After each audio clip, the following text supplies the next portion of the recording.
அனைவருக்கும் வணக்கம். ஜீவானாவா சிந்தனை பள்ளியின் 370வது மெய்நிகர் மேடைக்கு இணைந்திருக்கும் தோழமை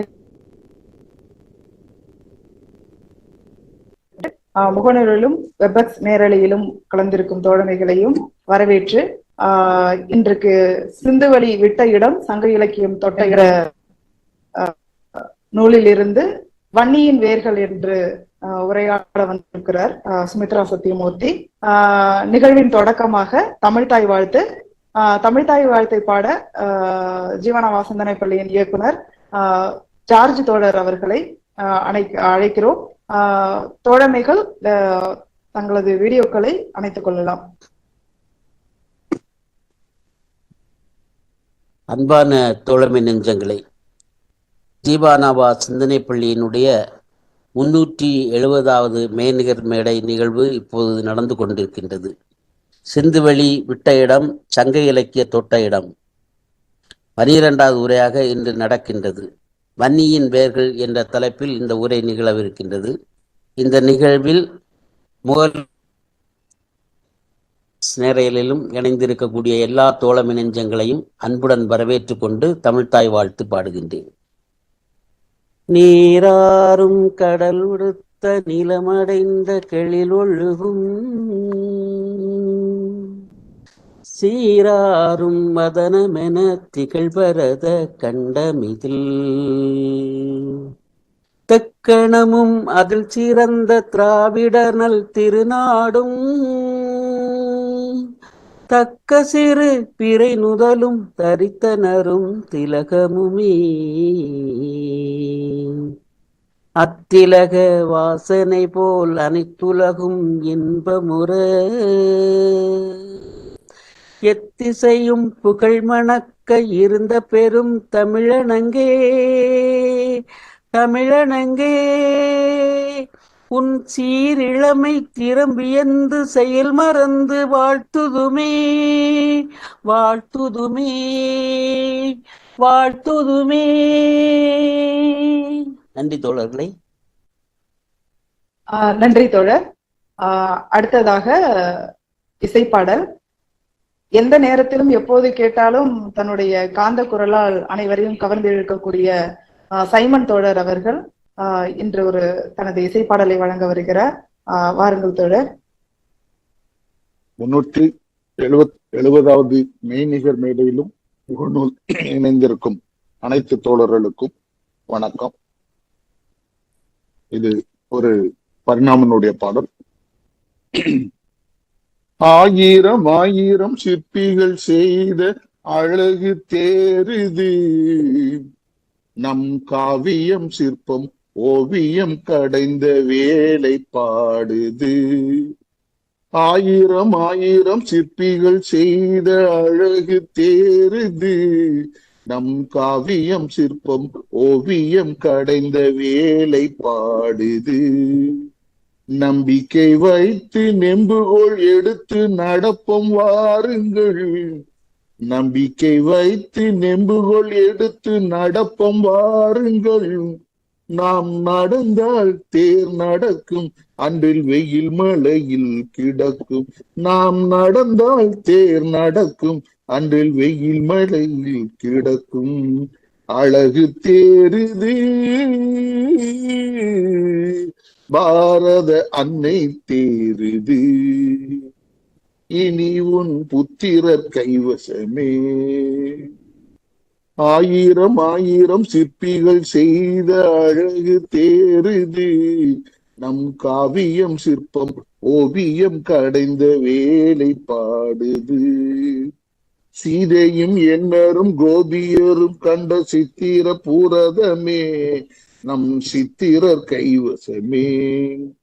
சீதையும் என்னரும் கோபியரும் கண்ட சித்திர பூரதமே, நம் சித்திரர் கைவசமே. நம்பிக்கை வைத்து நெம்புகோள் எடுத்து நடப்போம் வாருங்கள், நம்பிக்கை வைத்து நெம்புகோள் எடுத்து நடப்போம் வாருங்கள். நாம் நடந்தால் தேர் நடக்கும், அன்றில் வெயில் மழையில் கிடக்கும். நாம் நடந்தால் தேர் நடக்கும், அன்றில் வெயில் மழையில் கிடக்கும். அழகு தேருது பாரத அன்னை தேருது, அழகு தேருது பாரத அன்னை தேருது. நரம்பு மண்டலம் தளர்ந்து விட்டால் நல்ல கனவுகள் பிறக்குமோ? அட நல்ல கனவுகள் கண்டால் மட்டும் விரும்பும் வாழ்க்கை கிடைக்குமோ? அட நல்ல கனவுகள் கண்டால் மட்டும் விருக்கும் வாழ்க்கை கிடைக்குமோ? வானும் சுரந்திட இந்த மண்ணும் சுரந்திட, வானும் சுரந்திட இந்த மண்ணும் சுரந்திட, மனிதன் மாய்வதேனோ விஞ்ஞானம் வளர்ந்தும் விண்ணோடு கலந்தும் தகுனி சூதுதானோ? நம்பிக்கை வைத்து நெம்புகோல் எடுத்து நடப்போம் வாருங்கள், நம்பிக்கை வைத்து நெம்புகோல் எடுத்து நடப்போம் வாருங்கள்.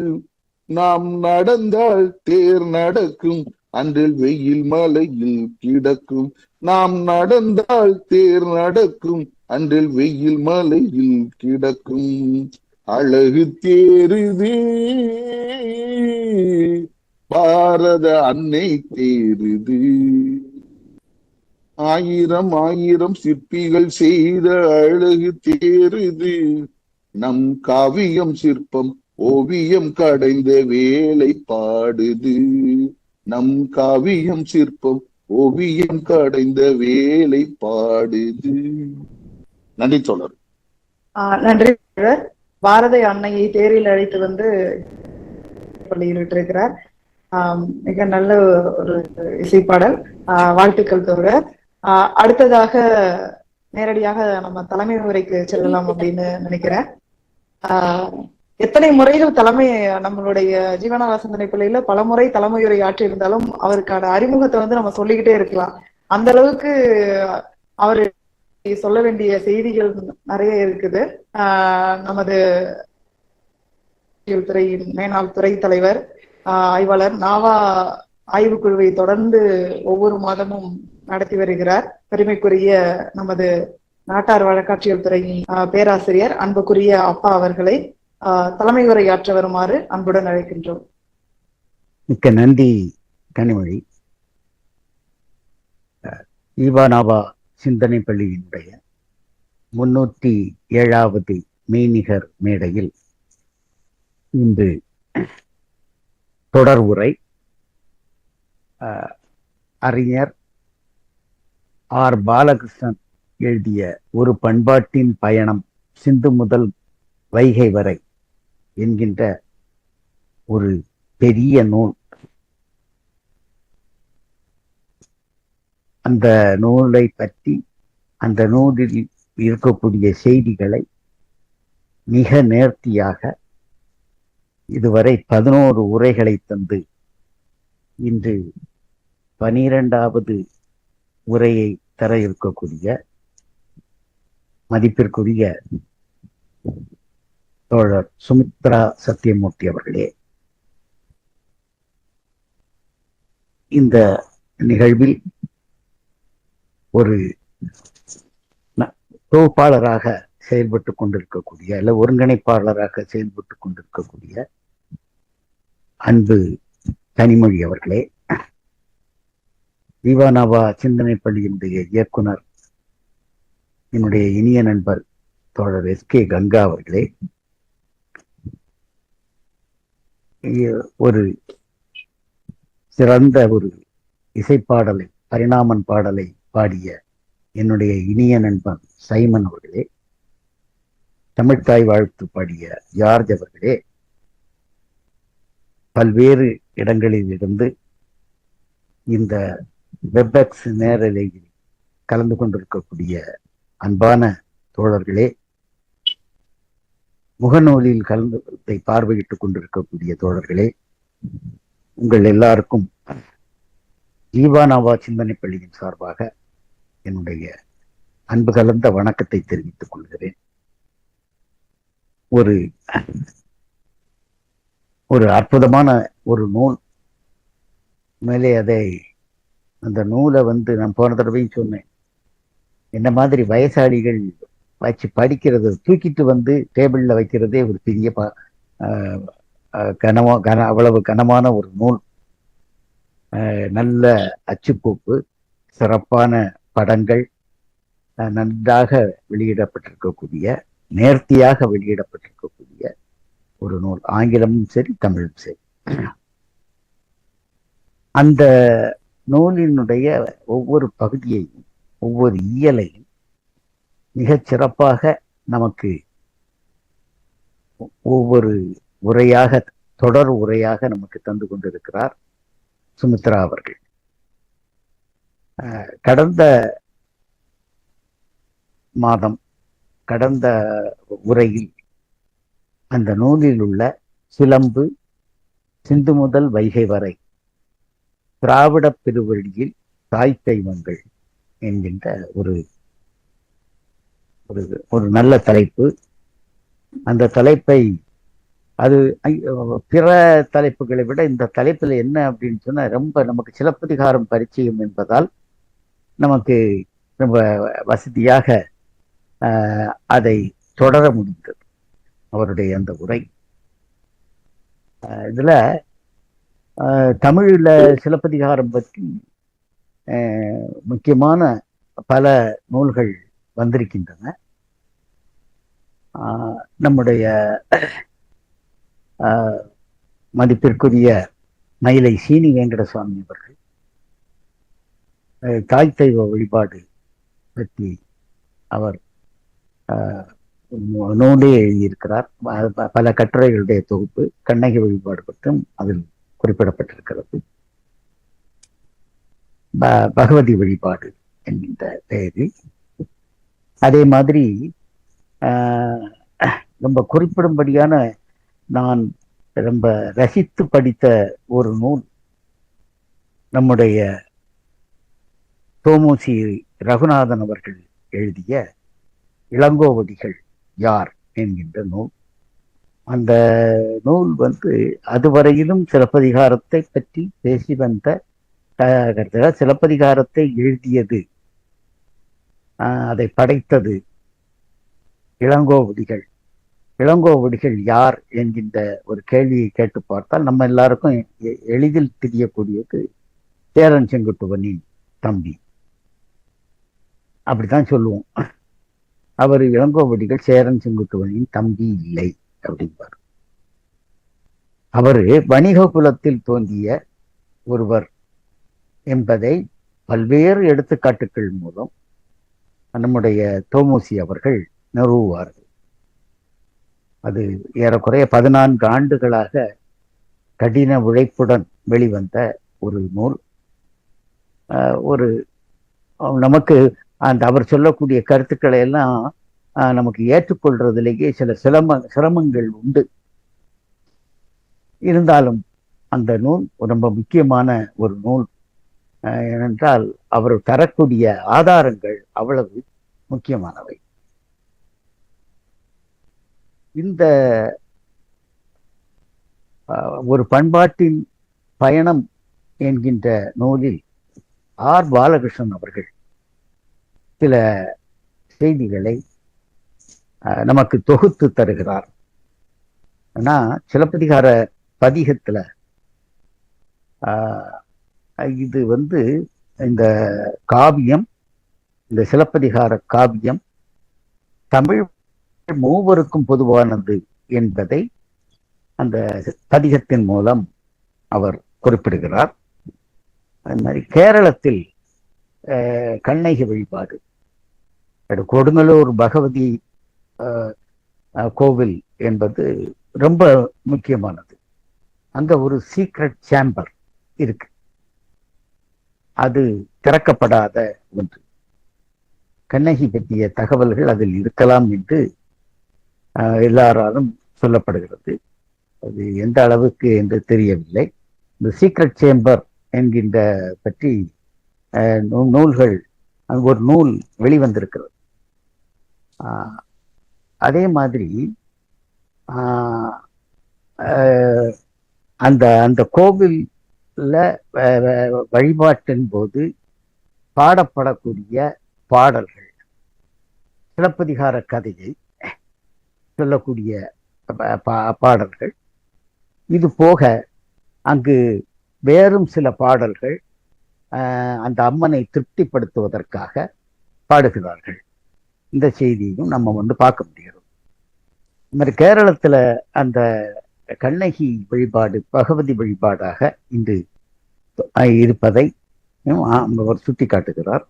இலங்கையில் கண்ணகி வழிபாடு என்பது ரொம்ப முக்கியமான ஒரு வழிபாடாக ஒரு பாப்புலர் காடஸஸ் ஆக கண்ணகி இருக்கிறார். ஒரு ஓராண்டிற்கு முன்னால் அல்லது 1.5 ஆண்டுகளுக்கு முன்னால் என்னுடைய நாட்டார் வழக்காற்றியல் துறையில் பயின்ற மாணவி ஒருவர், ஜெயகலா என்பவர், அவர் இலங்கையை சார்ந்தவர். அவர் கண்ணகி வழிபாடு பற்றி நமக்கு பேசியது உங்களுக்கு நினைவு இருக்கலாம். அப்புறமா தமிழ்நாட்டில் சிலம்பு பற்றி, தமிழில் சிலம்பு பற்றிய பல்வேறு விளக்கங்களையும் அவர் நம்முடைய அறிஞர் பாலகிருஷ்ணன் அவர்கள் நமக்கு தருகிறார்கள். இந்தோ ஆசிய மொழிகளில் சிலம்பு என்கின்ற அணிகலன் பற்றிய குறிப்புகள் காணப்படுவதையும் அவர் எடுத்து காட்டுகிறார். அப்புறமா கண்ணகி அம்மன் அப்படிங்கிற போது இந்த கண்ணகி பற்றி, கண்ணகியினுடைய அந்த தொன்மம் அல்லது புராணக்கதை பற்றி சங்க இலக்கியங்களிலும் 1-2 பதிவுகள் வருகின்றன. ஆனா மக்களிடம் வாய்மொழி மரபாக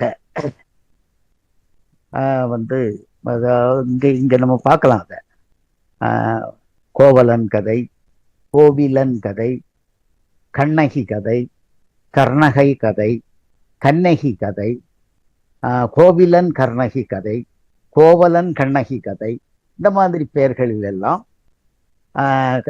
கதைப்பாடல்கள் வெளிவந்திருக்கின்றன.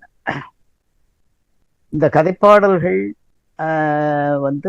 மக்களிடம் இந்த கதை எவ்வளவு செல்வாக்கு பெற்று இருந்தது என்பதை நம்மால் ஊகிக்க முடிகிறது.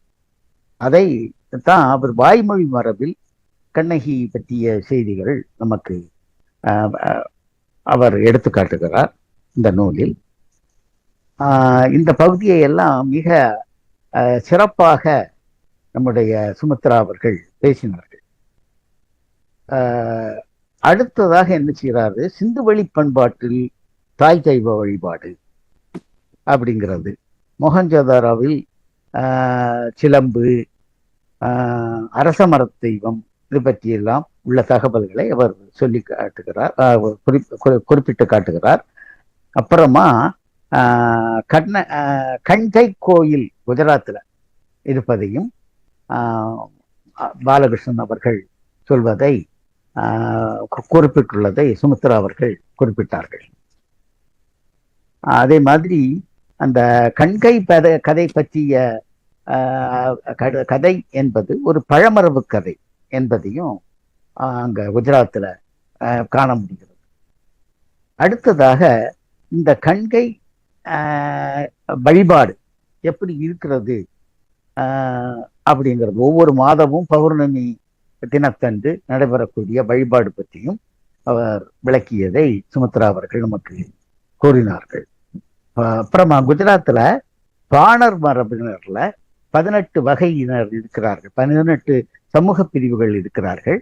அவர்கள பாட் சரண் என்ற பிரிவினரிடையே இந்த மாதிரிப்பட்ட கதை வழங்குகிறது என்பதையும் அவர் சுட்டிக்காட்டியிருக்கிறார். அடுத்ததாக பூமியினுடைய வளத்திற்காக, ஃபெர்டிலிட்டி என்று ஆங்கிலத்தில் சொல்லுவோம், ஃபெர்டிலிட்டி கல்ட், வளமை சடங்கு, பூமியினுடைய வளத்திற்காக முக்கியமாக விஷயம் என்ன அப்படின்னு சொன்னா பலி கொடுக்கப்படுவது. பலி அப்படிங்கிறது ரொம்ப முக்கியமானது. தமிழ் மரபிலும் குருதி பலிகள் இருப்பதை அறிஞர் அவர்களும் சுட்டிக்காட்டுகிறார்கள், நாமும் நேரடியாக பார்க்கலாம். இந்த மாதிரிப்பட்ட செய்திகள் எல்லாவற்றையும் தொகுத்து தமிழ் மரபோடு ஒப்பிட்டு காட்டியிருக்கிறார். அப்புறமா இலங்கைக்கு இந்த கண்ணகி வழிபாடு எவ்வாறு புலம்பெயர்ந்திருக்கிறது என்பது பற்றியும் அந்த நூலில் அவர் குறிப்பிடுகிறார்.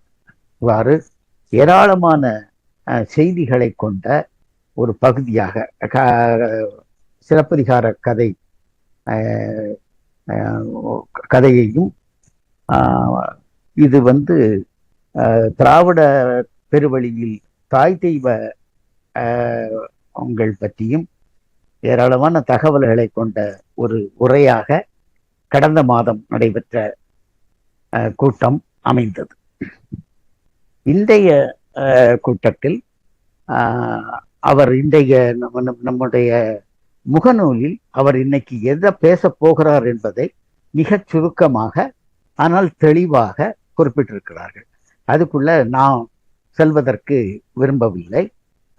வன்னியின் வேர்கள் என்கின்ற தலைப்பில் இன்று அவர் உரையாற்ற இருக்கிறார். அந்த உரையை நாம கேட்போம். நன்றி. நன்றி அப்பா. அறிவார்ந்த ஒரு சென்ற முறை நடந்த உரையாடலையும் சேர்த்து தொடர்ச்சியாக நம்ம கேட்பதற்கான ஒரு இணைப்பை தலைமை உரையில வழங்கி எனக்கு மிக்க நன்றி. அடுத்ததாக ஜீவனாவா சிந்தனை பள்ளி தொடர்ந்து இணைய உலகத்துல அல்லது இணைய வழி உரையாடல்ல தனக்கான இடத்தை இடம் பிடிச்சிருக்கு அப்படின்னு சொல்லலாம். அந்த வகையில இன்னைக்கு 2 இசைப்பாடல்கள் நம்மளுடைய நிகழ்வுக்கு கிடைச்சிருக்கு. இப்பதான் நாகா தோழர் அவர்கள் இணைந்திருக்கார். கவிஞர் ராஜபாளையத்தை சேர்ந்தவர். தற்போது தன்னுடைய சென்ற மாதம் தன்னுடைய கவிதை நூலை வெளியிட்டுள்ளார். மிகச்சிறந்த கவிஞர் அவர்களை இசைப்பாடல் தர வருமாறு அன்புடன் வாங்க தோழர். அவர் தோழர் வந்தோடனே நம்ம இடையில உரை முடிஞ்சதுக்கு அப்புறம் கூட நம்ம பாட சொல்லிக்கலாம். அடுத்ததாக உரையாளர் சுமித்ரா சத்தியமூர்த்தி அவர்களை முகநூர்ல தான் நம்ம அடிக்கடி நிறைய செய்திகளை தொடர்ந்து பார்த்துக்கிட்டே இருக்கக்கூடிய ஒரு இடம் இருக்கு. ஏன்னா அந்த அளவுக்கு அவங்க இயங்கிட்டு இருக்காங்க அப்படின்னு தான் சொல்லணும். மிகச்சிறந்த கவிஞர், எழுத்தாளர், அதோட மட்டும் இல்லாம பள்ளி ஆசிரியர்.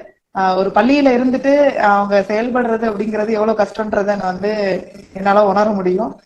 அந்த அளவுக்கு அவங்க மேல்நிலை பள்ளியில ஆசிரியராக இருந்து கூட தொடர்ந்து இலக்கியத்துல தன்னை நிலைநிறுத்தி கொள்ளக்கூடிய அளவுக்கு அவர் தன்னுடைய வேலைகள் அதிகமான இலக்கிய பணிகளை செஞ்சுட்டு இருக்காங்க. இலக்கிய பணிகள் மட்டும் இல்ல, அவங்க நிறைய தொண்டுகளும் செஞ்சுட்டு இருக்கிறத மறைமுகமா தான் அதை நமக்கு வெளிப்படுத்துவாங்க. அந்த அளவுக்கு அவங்களுடைய உரை இது வரைக்கும் 12 உரைகளை நிகழ்த்தியிருக்காங்க. முன்னாடி தலைமை உரையில மாதிரி இந்த புத்தகம் மட்டும் கனம் கிடையாது, அதனுடைய விலையும் கூட ரொம்ப கனமா தான் இருக்கும். ஏன்னா எங்களை மாதிரி ஆள்கள் அதை வாங்குறதுக்கே யோசிச்சு வாங்கக்கூடிய ஒரு சூழல் தான் அந்த நூல். ஆனா அதை எளிமையா நம்ம ஜீவனாவா சிந்தனை பள்ளி மூலம் அந்த நூலை படிப்பதற்கான ஒரு வாய்ப்பை கங்காத்தோழர் ஏற்படுத்தி கொடுத்திருக்காங்க. அதை தொடர்ந்து சுமித்ரா சத்தியமூர்த்தி அவர்கள் செஞ்சுட்டு இருக்காங்க. 12 உரைகளும் மிக கச்சிதமாக ஒவ்வொரு உரையும் அந்த நூல்ல உள்ள செய்திகளை ரொம்ப எளிமையா நமக்கு சொல்றாங்க. அந்த வகையில இன்னைக்கு வன்னியின் வேர்கள், வன்னி அப்படின்னு சொல்லும் போது நமக்கு நிறைய விஷயங்கள் பார்க்க முடியும். அந்த வன்னி மரம்னு சொல்லுவாங்க இல்லையா, அந்த எனக்கு வன்னியின் வேர்கள் அப்படின்னு பார்த்தோன்னே அந்த வன்னி மரத்தினுடைய வேர்கள் தான். வன்னி மரம் கோவில்ல சில இடங்கள்ல மட்டுமே தான் அதை பார்க்க முடியுது. அதுவும் சில பெருந்தெய்வ கோயில்கள்ல அதை தலவிருச்சமா வச்சிருப்பாங்க. அதை பத்தி சொல்ல போறாங்களா இல்ல வேற ஏதோ ஒரு இனக்குழுவை பத்தி சொல்ல போறாங்களா அப்படிங்கிறது வன்னியர் அப்படின்னு சொல்லக்கூடிய ஒரு இனக்குழுவும் இருக்கு, இல்ல இனக்குழுவை பத்தி சொல்ல போறாங்கிற ஒரு ஆர்வம் என்னை போலவே எல்லாருக்கும் இருக்கும்னு நினைக்கிறேன். சுமித்ரா சத்தியமூர்த்தி அவர்களை உரையை வழங்க வருமாறு அன்புடன் அழைக்கின்றோம். வாங்க தோழர். நன்றி, ரொம்ப நன்றி கனிமொழி செல்லத்துறை தோழர். அனைவருக்கும் இனிய மாலை வணக்கம். ஜீவனாவா சிந்தனை பள்ளியின் 370வது தொடர் நிகழ்வில் உங்கள் அத்தனை பேரையும் சந்திப்பதில் மிக்க மகிழ்ச்சி. இந்த நிகழ்விற்கு தலைமையேற்று நடத்தி கொண்டிருக்கும் பேராசிரியர் அவர்களுக்கும் மிகவும் அருமையாக தொகுத்து வழங்கி கொண்டிருக்கும் கனிமொழி தோழர் அவர்களுக்கும், கடவுள் வாழ்த்து பாடிய ஜார்ஜ் தோழர், இசைப்பாடல் வழங்கிய சைமன் தோழர், இந்த நிகழ்வின் இயக்குனர் அவர்களுக்கும் எனது நன்றிகளை தெரிவித்துக் கொள்கிறேன். மேலும் இந்த நிகழ்வில் இணைந்திருக்கும் அனைத்து தோழர்களுக்கும் எனது இனிய வணக்கங்கள். இந்த நிகழ்வுக்கு பரிந்துரை செய்த கண்மணி ராசா தோழர் அவர்களுக்கும், பண்பாட்டு ஆய்வாளர் திரு ஆர் பாலகிருஷ்ணன் ஐயா அவர்களுக்கும் இந்த தருணத்தில் நன்றி சொல்ல கடமைப்பட்டிருக்கிறேன். ஒரு பண்பாட்டின் பயணம் என்ற நூல் குறித்து சிந்துவெளி விட்ட இடமும் சங்க இலக்கியம் தொட்ட இடமும் எனும் தலைப்பில் ஜீவானவா சிந்தனை பள்ளி தொடர் நிகழ்வாக நடைபெற்றுக் கொண்டிருக்கும் இந்த உரையாடலில் இந்த வாரம் இயல் 14 வன்னியின் வேர்கள் வாழ்வின் மரம் எனும் கருத்தாக்க குறித்த உரை. ஒரு மரம் எப்படி ஒரு வரலாற்றுக்கு சான்றாக முடியும்? இரண்டு தொடர்பற்று போன கன்னிகளுக்கு இடையே ஒரு மரம் எப்படி சாட்சியாக முடியும் என்பது குறித்த ஒரு மிகப்பெரிய கேள்விக்கான விடையாகத்தான் இந்த இயல் இருக்கிறது. நம்முடைய கனிமொழி செல்லத்துறை தோழர் சொன்னது போல, இவர் மரத்தை பற்றி பேச போகிறாரா அல்லது ஒரு சமூக பிரிவை பற்றி பேச போகிறாரா என்று அறிமுகம் செய்தார்கள். உண்மையில் அத்தனையும் இந்த இயல் பேசுகிறது என்பதுதான். ஆனால் அதில் உள்ள கூறுகள் எல்லாம் எடுத்து வைத்து வரலாற்றுக்கு ஒரு முக்கிய சான்றாக அந்த வன்னி மரம் எப்படி விளங்குகிறது என்பதைத்தான் முழுமையாக இந்த இயல் விளக்குகிறது. இந்திய துணைக்கண்டத்தை பொறுத்தவரையில் வன்னி மரம் என்பது ஒரு வழிபாட்டுக்கு உரிய மரமாக வழங்கப்படுகிறது, புனித மரமாக கொள்ளப்படுகிறது. ஒரு நம்முடைய மதுரை மீனாட்சி அம்மன் கோவிலாகட்டும், சென்னை திருவான்மியூரில் உள்ள மருதீஸ்வரர் கோவிலாகட்டும், விருதாச்சலத்தில் உள்ள விருத்தகிரீஸ்வரர் கோயிலாகட்டும், திருப்பூந்துருத்தியில் உள்ள வன்னி மரமாகட்டும், இந்த அத்தனை மரங்களும் தல விருட்சமாக, தோழர் சொன்னது போல தல விருட்சமாக அங்கு புனித மரமாக வழிபடப்படுகிறது. இன்னும் சொல்ல போனால் கொற்கையில் உள்ள அந்த வன்னி மரம் 2000 ஆண்டுகள் பழமை வாய்ந்ததாக கூறப்படுகிறது. இந்த இயலை எழுதும் போது ஆய்வாளர் கூட அந்த கொற்கையில் உள்ள அந்த வன்னி மரத்தில் அருகே நின்று அந்த உணர்வுகளை உள்வாங்கிக் கொண்டு எழுதியதாக அவருடைய நேர்காணல்களில் குறிப்பிடுவதுண்டு. வன்னி மரம் என்பது இந்தியாவிலும் இலங்கையிலும் இது வன்னி மரம் என்று அழைக்கப்படுகிறது. தமிழ்நாட்டிலும் இலங்கையிலும். கர்நாடகத்தில் இதற்கு பன்னி அப்படின்ற பெயரும், ராஜஸ்தான்ல கெஜ்ரி அப்படின்ற பெயரும் வழங்கப்படுகிறது. ஆனால் எல்லா இடங்களிலும் இந்த மரம் பரவி இருக்கிறது, ஒரு பண்பாட்டு மரபு பரவி இருக்கிறது, வழிபடப்படுகிறது. அதுதான் இந்த இடத்தில் நாம் முக்கியமாக பார்க்க வேண்டியிருக்கிறது. இந்த மரம் என்பது ஒரு வறண்ட நிலப்பகுதியில் வளரக்கூடிய மரம். இந்த மரத்தை வைத்து நிலத்தடி நீரின் இருப்புக்கு இதை ஒரு உயிரியல் அறிகுறியாக கருதுகிறார்கள். ராஜஸ்தானிலும் தெலுங்கானாவிலும் இது அரசாங்க மரமாக அறிவிக்கப்பட்டுள்ளது. ஐக்கிய அமீரகத்தில் கூட தேசிய மரமாக அறிவிக்கப்பட்டிருக்கிறது. அங்கெல்லாம் இந்த மரத்தை வெட்டுவது குற்றம் என்று அறிவிக்கப்பட்டிருக்கிறது. இந்த ராஜஸ்தான், தெலுங்கானா இந்த மாநில மக்களுக்கிடையே இந்த மரத்தோடு ஒரு உணர்வு பூர்வமான பிணைப்பு இருப்பதை இன்றும் நம்மால் காண முடியும் என்பதை இங்கு சுட்டிக்காட்டியிருக்கிறார். தென்னிந்தியாவில வன்னி மரம் பல சமூக பிரிவினரால் வழிபடப்படுகிறது. Caste and tribes of southern India எனும் ஒரு ஆய்வு நூல் எட்வர்ட் தர்ஸ்டன் எழுதியது. அந்த நூலில் இந்த எத்தகைய சமூக பிரிவுகள் இந்த வன்னி மரத்தை வழிபாட்டுடன் தொடர்புடையதாக பாவிக்கின்றன என்பது குறித்து குறிப்பிடப்பட்டிருக்கிறது. அதில் குறும்பர், கர்ணி, வன்னியர், லிங்காயத்து, மாடிகா, தேவாங்கர், கணிகா, அதாவது பொதுவாக அந்த வன்னியர்கள் மட்டும்தான் வன்னி மரத்தோடு தொடர்புடையதாக தெரியும். ஆனால் நிறைய சமூக பிரிவுகள் இந்த வன்னி மரத்தோடு தங்களுக்கு ஒரு உணர்வு பூர்வமான பிடிப்பு, அதற்கு மேலும் வழிபடக்கூடிய வழக்கம் உள்ளவர்களாக இருக்கிறார்கள் என்பதை அந்த நூலில், ஆய்வு நூலில் அவர்கள் எட்வர்ட் தஸ்டன் அவர்களும் ரங்காச்சாரி அவர்களும் குறிப்பிட்டிருக்கிறார்கள். அதுபோல வன்னியர்கள் வந்து தங்களுடைய திருமண சடங்குகளில் பந்தக்கால் நடுவதற்கு வன்னியோட கிளைகளை பயன்படுத்துறாங்க. திருச்சி, கடலூர் போன்ற பகுதிகளில் வசிக்கக்கூடிய வன்னிய சமூக பிரிவினர் ஈமச் சடங்குகளில் இறந்தவர்களை எரிக்கும் போது அந்த வன்னி மர குச்சிகளை வந்து அவர்கள் பயன்படுத்துகிறார்கள். அதே போல அவர்கள் திருமணம் முடிந்து 3வது நாள் மணப்பெண்ணும் மணமகனும் வன்னி மரத்தை வழிபடுவதாக அவர்களுடைய வழக்கம் இருக்கிறது. இதெல்லாம் காரணமாக அந்த வன்னியர் என்கிற அந்த சமூக பிரிவின் பெயர் நெருப்புல இருந்தும் தீயில இருந்தும் உருவானதாக சொல்லப்படும் வாக்னி அப்படின்ற ஒரு சமஸ்கிருத சொல்லிலிருந்து தான் உருவானுச்சு அப்படின்ற மாதிரியான ஒரு கருத்து நிலவுகிறது. அதனாலதான் அவங்க தங்களுடைய பெயர்களை வந்து வன்னிய குலச்சத்திரியர், அக்னி குலச்சத்திரியர் அப்படின்னு சொல்லி குறிப்பிடுறாங்க. ஆனா இதுல வந்து அந்த வன்னினாலும் அக்னினாலும் ஒரே பொருள் தான், அதாவது தீ, நெருப்பு, அதோட தொடர்புடையது அப்படின்றதா அந்த இடத்துல குறிக்குது. ஆனா அதுக்கான காரணம் வேறையா இருக்கு அப்படின்றதையும் இந்த இடத்துல ஆய்வாளர் சுட்டி காட்டியிருக்காரு. இதெல்லாம் சொல்லும் போது பல்வேறு மரபு கதைகள் எப்படி இந்த வன்னி மரம் வழிபாட்டோடு தொடர்புடையதாக இருக்கிறதோ அதே போல சில மரபு கதைகள் இதோட சேர்ந்து வழங்கப்படுது. அதுக்கு ஒரு நிறைய எடுத்துக்காட்டுகள் கொடுத்திருக்காங்க. நான் ஒரு 2 எடுத்துக்காட்டுகளை நான் இங்க முன்வைக்கிறேன்.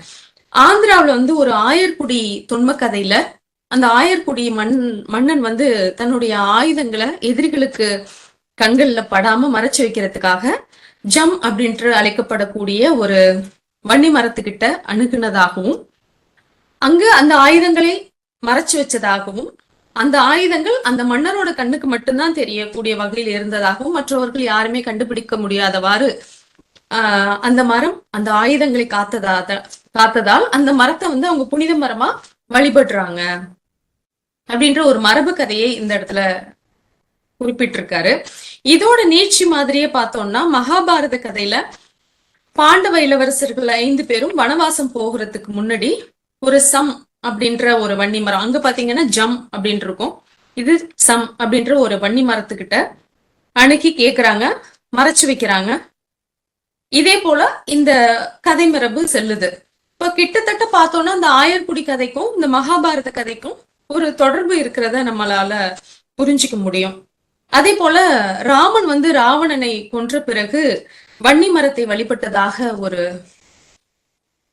ஒரு மரபு இருக்கு அப்படின்றதையும் ஒரு கதை இருக்கு அப்படின்றதையும் இந்த இடத்துல அவரு குறிப்பிட்டிருக்காரு. இந்த இடத்துல இந்த வன்னியர் அப்படின்ற சமூக பிரிவோட பெயர் வன்னி அப்படின்ற மரத்திலிருந்து தோன்றியதாகத்தான் கருத அதிக வாய்ப்பு இருக்கு அப்படின்னு சொல்லிட்டு ஒரு காரணம் சொல்றாரு.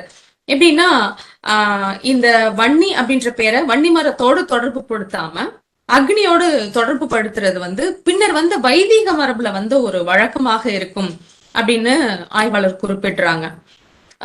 அந்த வைதீக மரபுகள்ல நிறைய சடங்குகள் பார்த்தோம்னா நெருப்பு வளர்த்து செய்யற மாதிரியான சடங்குகள் தான் இருக்கும். அந்த நெருப்பு வளர்க்கக்கூடிய எல்லா சடங்குகள்லயும் இந்த வன்னி மர குச்சிகளை தான் பயன்படுத்துறாங்க. ஆக அந்த வன்னிக்கும் நெருப்புக்கும் ஒரு பிணைப்பு உண்டாகுது.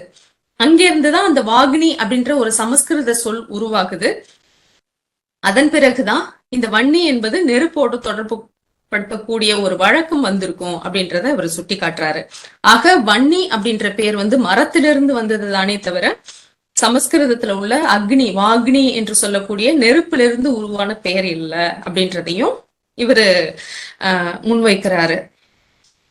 அதே போல ராஜஸ்தான்ல ராணா அப்படின்ற யார அழைக்கிறாங்கன்னா ஒரு அரசன், ஒரு தலைமை பூசாரியா இருக்கக்கூடியவர், இவங்களை வந்து ராணான்னு அழைக்கிறாங்க.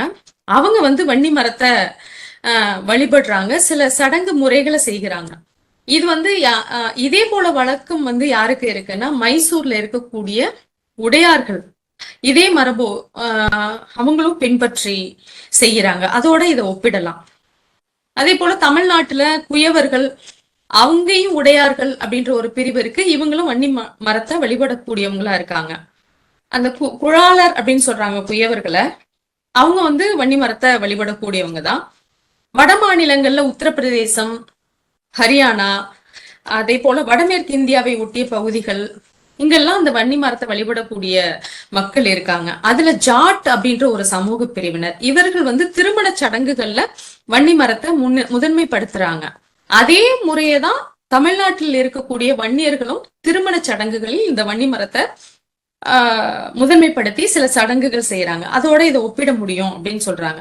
அப்ப வட பகுதியிலையும் நம்ம தமிழ்நாட்டு பகுதியிலையும் இருக்கக்கூடிய பல்வேறு சமூக பிரிவுகள் எப்படி வன்னி மரத்தை ஒரு தங்களுடைய வழிபாட்டு சடங்குகளில் முன்னிலைப்படுத்துகிறார்கள் என்பதை தான் அவர் இந்த இடத்தில் பட்டியலிட்டு இருக்கிறார்.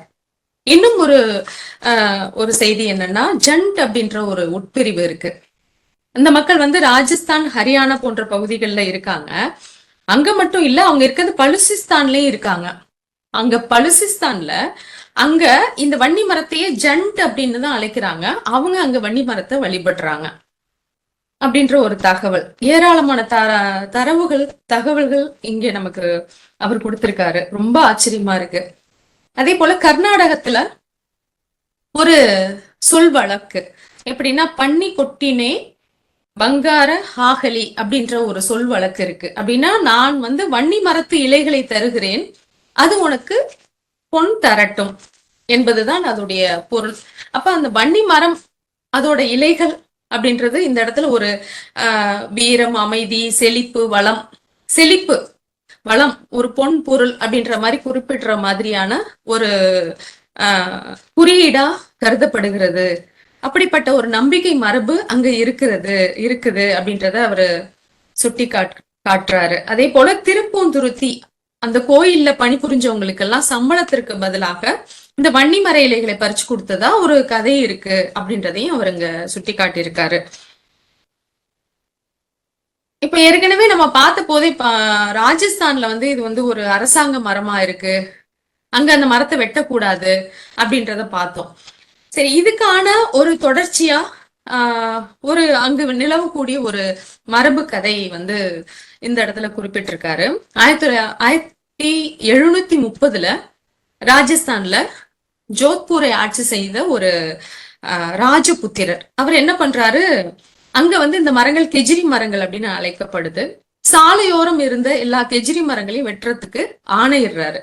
அந்த படை வீரர்கள் வந்து இந்த மரங்களை வெட்ட முற்படும் போது அங்க இருந்த மக்கள், பீஸ் நோய் அப்படின்ற ஒரு சமூக பிரிவை சேர்ந்த மக்கள் வந்து அந்த மரங்களை கட்டி அணைச்சு, குறிப்பாக பெண்கள் நிறைய பேர் அந்த மரங்களை கட்டி அணைச்சு அதை வெட்ட விடாம தடுக்கிறாங்க. அப்போ படை வீரர்கள் மரங்களோடு சேர்த்து அந்த மனிதர்களையும் வெட்டும் போது நிறைய பேர் கொல்லப்படுறாங்க.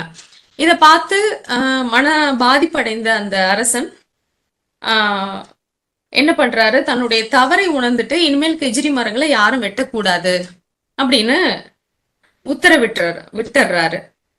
இன்னைக்கு பார்த்தோம்னா ராஜஸ்தான்ல கெஜ்ரி மரம் தான் அரசாங்க மரமா இருக்கு. அந்த மாநிலத்தோட சின்னமும் கெஜ்ரி மரம் தான். இந்த மரத்துக்கு 1988 இந்திய அஞ்சல் துறை வந்து ஒரு சிறப்பு அஞ்சல் தலையையும் வெளியிடுது. அந்த அளவுக்கு வன்னி மரம் வந்து சிறப்புடையதாக தொடர்ந்து அந்த ஒரு நம்பிக்கை மரபு நிலவி வர்றத குறிப்பிடுறாரு. அதுக்கப்புறம் 1974 உத்தராகண்ட்ல சுந்தர்லால் பகுகுணாவால முன்னெடுக்கப்பட்ட நவீன சிப்போ இயக்கம், இதுவும் இந்த மரங்களை வெட்டுவதற்கு எதிரான ஒரு இயக்கம். இதுதான் நம்ம மிக பெரிதா பேசப்பட்டது. ஆனா இந்த இயக்கத்திற்கான ஒரு முன்னுதாரணமா இருந்தது ராஜஸ்தான்ல பீஸ் நோய் மக்கள் முன்னெடுத்த அந்த போராட்டம் தான் அப்படின்றத இங்கே அவரு குறிப்பிடுறாரு. இந்த மக்களும் என்ன பண்றாங்க, பீஸ் நோய் மக்கள் பண்ண மாதிரியே மரங்களை கட்டி அணைச்சிட்டு அதை சுற்றி நின்று வெட்ட விடாமல், அந்த வனத்துறையினர் வந்து வெட்ட விடாம அவங்க காத்துறாங்க. இப்ப இந்த நவீன சிப்போ இயக்கம்ன்றது இன்று உலகம் முழுவதும் சுற்றுச்சூழல் பாதுகாப்பு சம்பந்தப்பட்ட ஒரு எல்லா இடங்களிலும் இந்த சொல்லாடல் வந்து ஒரு முக்கிய பங்கு வகிக்கிறது அப்படின்றதையும் குறிப்பிடுறாரு. சரி, இந்த ராஜஸ்தான்ல அந்த கெஜ்ரி அப்படின்ற கிராமத்துலதான், அந்த கெஜ்ரி மரம் வெட்டப்பட்ட அந்த கிராமத்துலதான் அங்கிருந்து இந்த சிந்துவெளி பண்பாடு நிலவிய பகுதிகளாக சொல்லப்படும் நிலவிய பகுதிகளான மொகஞ்சதாரோ, இந்த தோலவீரா, காளிபங்கன், இந்த பகுதிகள்லாம் ரொம்ப தூரத்துல இல்ல, இது வந்து இந்த கெஜ்ரி அப்படின்ற கிராமமே ஜோத்பூர்ல இருந்து ஒரு 26 கிலோமீட்டர்ல தான் இருக்கு. ஆக அந்த சிந்துவெளி பண்பாடு நிலவிய பகுதிகளான மொஹஞ்சதாரோ, தோலவீரா, காளிபங்கன் இது எல்லாமே பக்கத்துல தான் இருக்கு. இத வந்து நம்ம முக்கியமா கருத்துல கொள்ள வேண்டி இருக்கு அப்படின்றதையும் இவர் சுட்டி காட்டுறாரு. வேற என்னெல்லாம் மரபு கதைகள் இருக்கு அப்படின்னு வன்னிமரம் சார்ந்த மரபு கதைகளை குறிப்பிடும் போது இந்து சமய வழிபாட்டு மரபுகள்ல பார்த்தோம்னா துர்கா, பார்வதி அப்படின்ற பெண் தெய்வங்களோட தொடர்புடைய மரமா இந்த வன்னி மரம் இருக்கு. ஒரு அரச மரத்தோட கிளையும் வன்னி மரத்தோட கிளையும் உரசிதான் உலகின் முதல் தீ உருவாக்கப்பட்டதாக ஒரு மரபு கதை இருக்கு. இந்த கதை வந்து ஒரு ஆணும் பெண்ணும் சேர்ந்து உருவாக்கம் பெறும் என்பதற்கான ஒரு கருத்தா கூட அதை எடுத்துக்கலாம். அப்படி இல்லைன்னா தாய்வழி மரபிலிருந்து தந்தை வழி மரபாக மாறியமைக்கான ஒரு நினைவு குறியீடாவும் எடுத்துக்கலாம் அப்படின்றதையும் சுட்டி காட்டுறாரு. இந்தியாவோட பல பகுதிகள்ல பாத்தீங்கன்னா புனித மரச்சோலைகள் இருக்கின்றன. அந்த புனித மரச்சோலைகள்னா நிறைய மரங்கள் இருக்கக்கூடிய பகுதி. அந்த மரங்களை வெட்டாம புனிதமா அதை வழிபடக்கூடியதா பாதுகாக்கிறாங்க. இந்த புனித மர சோலைகள் அப்படின்றது இன்றைய கோயில் அப்படின்ற ஒரு கருத்தாக்கம் உருவாகுவதற்கு, இந்த கோயில் என்கிற அமைப்பு உருவாகுவதற்கான ஒரு தொடக்க புள்ளியாக இருந்திருக்கின்றன என்று குறிப்பிடுகிறார். இன்றும் கூட நாம் வந்து நிறைய இடங்களில் இந்த மாதிரியான புனித மர சோலைகளை நம்மால் பார்க்க முடியும். மரங்களை வழிபடுவார்கள். அதுல வந்து ஒரு புடவை துணி எல்லாம் கட்டி அந்த மரங்களை வந்து வழிபடக்கூடிய மரபை நம்மளால பார்க்க முடியும். இந்த மரங்களை வந்து யாரும் வெட்டுறது கிடையாது. இது வந்து சங்க இலக்கியத்துல கூட இருக்கு. மரநுரை கடவுள் அப்படின்னு சொல்றாங்க. மரத்துல உறைஞ்ச கடவுள் அப்படின்ற மாதிரி மரநுரை கடவுள், காணுரை செல்வி, கான்னா காட்டுல அந்த காணுரை செல்வி அப்படின்ற பெயர்கள்லாம் சங்க இலக்கியங்கள்ல இருக்கு. இந்த மரபு வந்து ஒரு வகையில காடுகள் அழிக்கப்படாமல் அந்த சுற்றுப்புற சூழல் காக்கப்படுறதுக்கான ஒரு காரணியா இருக்கு. இது வந்து இந்த நம்பிக்கை வந்து சிந்துவெளி பொறுப்புகள்லயே இருக்கு. மரங்களை வழிபடக்கூடிய அந்த மரபு சிந்துவெளி பொறுப்புகள்லயே இருக்கிறதுனால இந்த நம்பிக்கை வந்து வேத காலத்திற்கு முற்பட்டதாக இருந்திருக்க வேண்டும் அப்படின்னு சொல்லிட்டு ஆய்வாளர் அமிர்தலிங்கம் அவர்கள் கூறுகிறார்கள். எப்படின்னா இந்த மக்கள் வந்து இயற்கையிலிருந்து வேட்டையாடி இயற்கையிலிருந்து கிடைக்கக்கூடிய காய்கனிகளை உணவாக எடுத்துக்கொள்ளும் பட்சத்தில் அவர்கள் மரங்களை வந்து வெட்டாமல் பாதுகாக்க வேண்டிய தேவை இருக்கிறது இல்லையா? அப்பொழுதே இந்த மரபு தோன்றி இருக்கும் அப்படின்னு ஆய்வாளர் குறிப்பிடுறாரு. இந்தியாவில மட்டும் கணக்கெடுத்ததுல ஒரு 13,270 புனித மரச்சோலைகள் இருக்கு. ஒடிசாவில பார்த்தோம்னா 4,481 இருக்கு. தமிழ்நாட்டுல 1,262 புனித மரச்சோலைகள் இருக்கு. இதெல்லாம் ஒரு வனத்துறை கணக்கெடுப்பு இத தெரிவிக்குது அப்படின்றதையும் இங்க குறிப்பிட்டிருக்காரு. இந்த புனித மரச்சோலைகள் இருக்கக்கூடிய மாநிலங்களை பார்த்தோம்னா ராஜஸ்தான், மகாராஷ்டிரா, தமிழ்நாடு, கர்நாடகா, ஆந்திர பிரதேசம், தெலுங்கானா. இத வந்து நம்ம இந்திய வரைபடத்துல இந்த மாநிலங்கள் இருக்கக்கூடிய பகுதியை பார்த்தோம்னா ஒரு புவியியல் இணைப்பு சங்கிலி போல தோன்றும். எப்படின்னா சிந்துவெளி பகுதிக்கும் தென்னிந்தியாவையும் இணைக்கக்கூடிய ஒரு பாதை போல இந்த மாநிலங்கள் இருப்பதை நம்மால் கண்டு உணர முடியும் என்பதை அவர் இங்க குறிப்பிடுறாரு. அதே போல இந்தியாவில வடகிழக்கு பகுதியில வசிக்கக்கூடிய பழங்குடி மக்கள் அங்கும் இதே போல புனித மரச்சோலைகள் நிறைய இருக்கு. இது வந்து ஒரு பெருங்கற்காலத்திலிருந்து இந்த நம்பிக்கை மரபு தொடர்ந்து இருக்கணும் அப்படின்னு ஆய்வாளர் காட்கில் அவர்களும் குறிப்பிடுறாரு. இதெல்லாம் வந்து இப்ப நம்ம வந்து இந்தியா முழுமைக்கும் தமிழ்நாடு இங்கெல்லாம் என்ன மாதிரியான வன்னிமரம் சார்ந்த நம்பிக்கை மரபுகள் இருக்கு, அந்த மரபு கதைகள் இருக்கு, இதை பார்த்தோம். இப்ப இதையே அந்த வன்னி மரம் சிந்துவெளி பகுதியில எப்படி முக்கியத்துவம் பெறுது அப்படின்றத இங்க நம்ம பாக்குறோம். வன்னி மரத்துடன் கூடிய ஒரு துர்க்கை வழிபாடு இது வந்து இங்க நிலவிட்டு இருக்குது. துர்க்கை வழிபாடுன்றது வன்னி மரத்தோடு தொடர்புடையதாக கருதப்படுகிறது. அந்த தலங்களில் எல்லாம் வன்னி மரம் இருக்கும் அப்படின்றது இன்னைக்கு இருக்கிற வழக்கம். இதற்கு முந்தையதாக ஒரு சின்னம் என்னன்னா சிந்துவெளி பகுதியில கிடைச்ச ஒரு பொறிப்பு, ஒரு முத்திரை. அங்க பார்த்தோம்னா அந்த சிந்துவெளி முத்திரையில ஒரு வன்னி மரம் இருக்கு, ஒரு பெண், ஒரு புலி, ஒரு உருவம் இருக்கு. இதுல ரொம்ப முக்கியமா கவனிக்க வேண்டியது, அந்த பொறிப்புல இருக்கக்கூடியது வன்னி மரமும் பெண்ணும் சரி. மத்த அந்த இருக்கக்கூடிய புலி உருவம் புலிதான் இருக்கு, சிங்கமோ குதிரையோ கிடையாது. புலி அப்படின்றது இன்னொரு விதமான ஒரு கோணத்துல நமக்கு புரிதலை ஏற்படுத்துது அப்படின்னு சொல்றாரு. அன்னைக்கு சிந்துவெளி பண்பாட்டிற்கு பிறகு தோன்றிய அந்த அரசுரிமை மரபு அப்படின்னா, இன்னைக்கு சோழர் காலத்துல, அதுக்கப்புறம் சிந்துவெளி பண்பாட்டிற்கு பிறகு சோழர் காலத்துல அவர்களுடைய குலமரம், ஒவ்வொரு ஆட்சியாளர்களுக்கும் குலமரம் ஒன்று இருந்ததாகவும், இது வந்து கடந்த இயல்லையும் கூட நம்ம பார்த்தோம். அது அவர்களுடைய அரண்மனையில பாதுகாத்து வைத்திருந்ததாகவும், ஒரு அரசன் வந்து இன்னொரு அரசை கைப்பற்றும் போது அவர்களுடைய அந்த அரச மரம், அதாவது குலமரத்தை வந்து சிதைப்பதாகவும், இது போன்ற நடவடிக்கைகள் எல்லாம் அவர்கள் ஈடுபடுவதாகவும் குறிப்பிடப்பட்டிருந்தது. அதுதான் இப்ப இங்க பார்த்தோம்னா சோழர்களோட குலமரமாக இந்த வன்னி மரம் இருக்கு.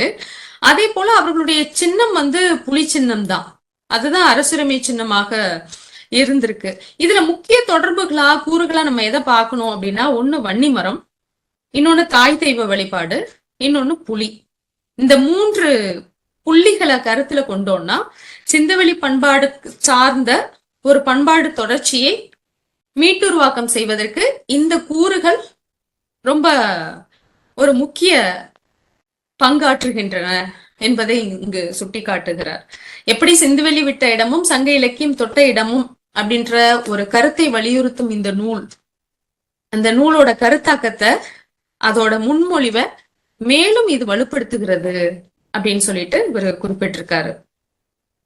அடுத்து வன்னி மரம் குறித்த நாட்டுப்புற கதைகள்லாம் நிறைய வழங்கப்பட்டு இருக்கு. என்ன மாதிரியான நாட்டுப்புற கதைகள் அப்படின்றத நிறைய கொடுத்திருக்காரு. நான் ஒரு சில கதைகளை இங்க குறிப்பிட்டேன். மதுரை பக்கம் புத்தாமரைப்பட்டி அப்படின்ற ஒரு கிராமத்துல வசிக்கக்கூடிய 200 குடும்பங்கள்.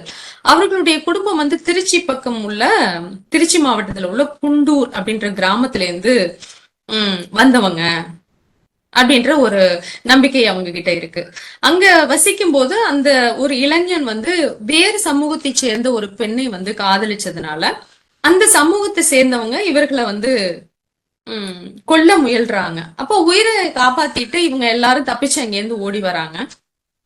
அப்ப குறுக்க ஒரு நதியில வெள்ளம் வந்து கரை புரண்டு ஓடுது, வெள்ளம் பெருக்கெடுத்து ஓடுது.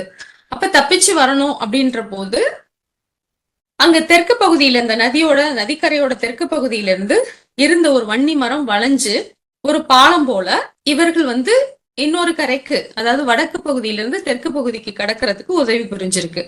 அந்த ஆபத்தான சூழ்நிலையிலும் கூட அவங்க வளர்த்த கால்நடைகளை எல்லாம் அழைச்சிக்கிட்டு அவங்க அந்த நதியை கடந்து போயிடுறாங்க.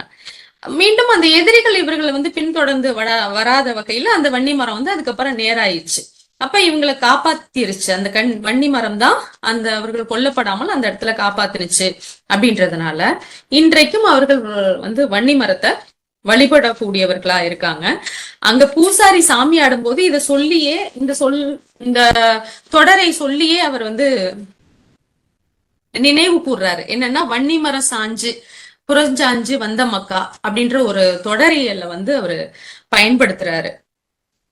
அதே போல திண்டுக்கல் மாவட்டம், அங்க சோசுக்குறிச்சி அப்படின்ற கிராமத்திற்கு வடக்கு பகுதியில வாழ்ந்த 2 சகோதரர்கள் குறித்த மரபு கதையிலும் இதே போல அவர்கள் காதலிக்கிறாங்க. அப்ப அந்த சமூகம், அந்த மாற்று சமூகத்திலிருந்து இவர்களை கொல்ல துரத்தும் போது இதே போல ஒரு நதிக்கரையை கடந்து போகணும். அப்பவும் அந்த மரம் வளைஞ்சு இவங்களுக்கு வழி விடுது, ஒரு பாலம் போல செயல்படுது. இவங்க எல்லாம் ஓடி வந்து திண்டுக்கல் மாவட்டத்துல நத்தம் அப்படின்ற ஒரு கிராமத்துல குடியேறுறாங்க. அவர்களோட வாரிசு மீண்டும் மீண்டும் தெற்கு நோக்கியும் மேற்கு நோக்கியும் பயணப்படுறாங்க. போற இடமெல்லாம் இந்த வன்னி மரத்தை வழிபடக்கூடிய மரபையும் எடுத்துக்கிட்டு போறாங்க, தங்களுடைய கால்நடைகளையும் இவங்க எடுத்துட்டே போறாங்க. இந்த கதைகளை பார்க்கும்போது இது எல்லாத்துக்கும் இருக்கக்கூடிய ஒரு பொதுவான ஒரு விஷயம், ஒரு பொதுவான ஒரு செய்தி என்ன அப்படின்னா, ஒரு இடத்திலிருந்து இந்த மக்கள் தப்பிச்சு செல்லும் போது அவர்களை வன்னி மரம் காப்பாற்றுது. இது ஒரு பொதுவான கூறு. அடுத்து, இந்த புலப்பெயர்வுகள் அனைத்தும் வடபகுதியிலிருந்து தெற்கு நோக்கியே நிகழ்கிறது. ஏன்னா அந்த மரம் வந்து தெற்கு பகுதியில இருந்த மரம் வடக்கு பக்கம் சாஞ்சு இந்த வடக்குல இருந்து இந்த மக்களை தெற்கு நோக்கி அழைச்சிக்குது. அப்ப புலப்பெயர்வுகள் அனைத்துமே வடக்கு பகுதியிலிருந்து தெற்கு திசை நோக்கி இருக்கிறது. அப்புறம் அவங்க ஆபத்துல போகும்போது கூட தங்களுடைய கால்நடைகளை ஓட்டிக்கிட்டே போறாங்க. இந்த 3 கூறுகளை அவர் உன்னிப்பா நம்ம கவனிக்க வேண்டி இருக்கிற கூறுகளை இந்த இடத்துல சுட்டி காட்டுறாரு. அந்த பொதுமைகளை எல்லா மரபு கதைகளிலுமே இந்த மாதிரியான ஒரு பொதுமை இருக்கிறத சுட்டி காட்டுறாரு. இத சொல்லிட்டு அவர் என்ன சொல்றாருன்னா, இந்த புலப்பெயர்வு நடந்தது குறித்து கால ஆதாரங்கள் எந்த காலகட்டத்துல நடந்துச்சு அப்படின்ற ஆதாரம் எதுவும் நம்ம கிட்ட இல்ல. இது ஒரு தோராயமான மீள் நினைவு தான். இது குறித்த தர்க்க ரீதியிலான எந்த கேள்வியும் இல்ல. ஆனால் இந்த மக்கள் தொடர்ந்து வடக்கிலிருந்து புலம்பெயர்ந்து தெற்கு நோக்கி புலம்பெயர்ந்து கொண்டே இருந்திருக்கிறார்கள் என்பதை சுட்டி காட்டுது. அவர்களுடைய இந்த வன்னி மரமும் தொடர்ந்து வந்திருக்கு, அந்த நம்பிக்கை மரபோடு தொடர்ந்து வந்துட்டு இருக்கு அப்படின்றதையும் இந்த இடத்துல சுட்டி காட்டுறாரு. அப்ப அந்த மக்கள் எங்கெல்லாம் புலம்பெயர்றாங்களோ அங்கெல்லாம் அந்த வன்னி மரம் சார்ந்த மரபும் வழிபாட்டு மரபும் தொடர்ந்து பயணப்பட்டு இருக்கு அப்படின்றது புலனாகிறது அப்படின்றத சுட்டி காட்டுறாரு. அடுத்து சிந்துவெளி பண்பாட்டில் வன்னி மரம் எந்த அளவுக்கு முக்கியத்துவம் பெற்று இருக்கு அப்படின்னு சொல்லி பார்க்கும்போது, அங்க நிறைய சிந்துவெளி பண்பாட்டுல வன்னி மர உருவம் பொறித்த நிறைய சுடுமண் முத்திரைகள் நிறைய கிடைச்சது. அதுல ரொம்ப முக்கியமா நவ்ஷாரோ அப்படின்ற ஒரு இடத்துல கிடைச்ச 1988ல ஜெரிங்கே அப்படின்ற ஒரு அகழாய்வாளர் ஆய்வு செய்யும் போது ஒரு வளவளப்பான ஒரு செந்நிற பாண்டம் ஒண்ணு கிடைக்குது. அதுல பார்த்தோம்னா 3 திமிழுடைய காளைகளை 3 மரத்துல கட்டி இருக்கிறதா அதுல ஒரு குறிப்பு இருக்கு. அதுல முதல்ல இருக்கிறது அரச மரம். இது எல்லாத்துக்குமே படம் அங்க நூல்ல இருக்கு. எல்லாத்துக்குமே படங்கள் நிறைய இருக்கு. ஒரு முதல்ல கட்டியிருக்க திமிழுடைய காலை கட்டப்பட்டிருக்கிறது அரச மரம். அடுத்த 2 மரத்துல ஒண்ணு வில்வம், இன்னொன்னு வன்னி அப்படின்னு ஆய்வாளர் ஜெயக்குமார் ராமசாமி குறிப்பிடுறாரு. அத நம்மளோட ஆய்வாளர் என்ன சொல்றாருன்னா, இதுல இது எல்லாமே புனிதமான மரங்கள் தான். அரச மரம், வன்னி மரம், வில்வம் எல்லாமே.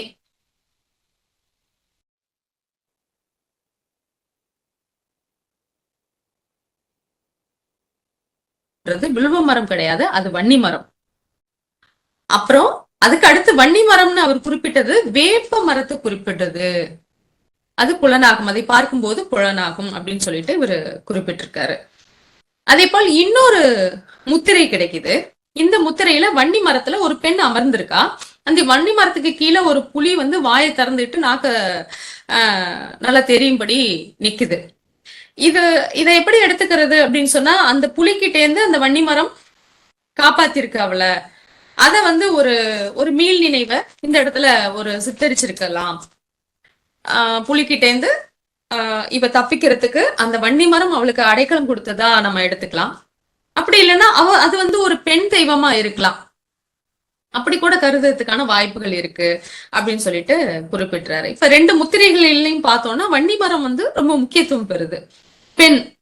அந்த பெண் தெய்வ வழிபாடு அப்படின்றது நம்ம தென்னிந்தியாவுல பரவலாக இருக்கக்கூடிய அந்த வழிபாட்டு முறை அங்க சிந்துவெளி பகுதியில இருக்கிறதுக்கு அது ஒரு ஆதாரமா அங்க இருக்கு.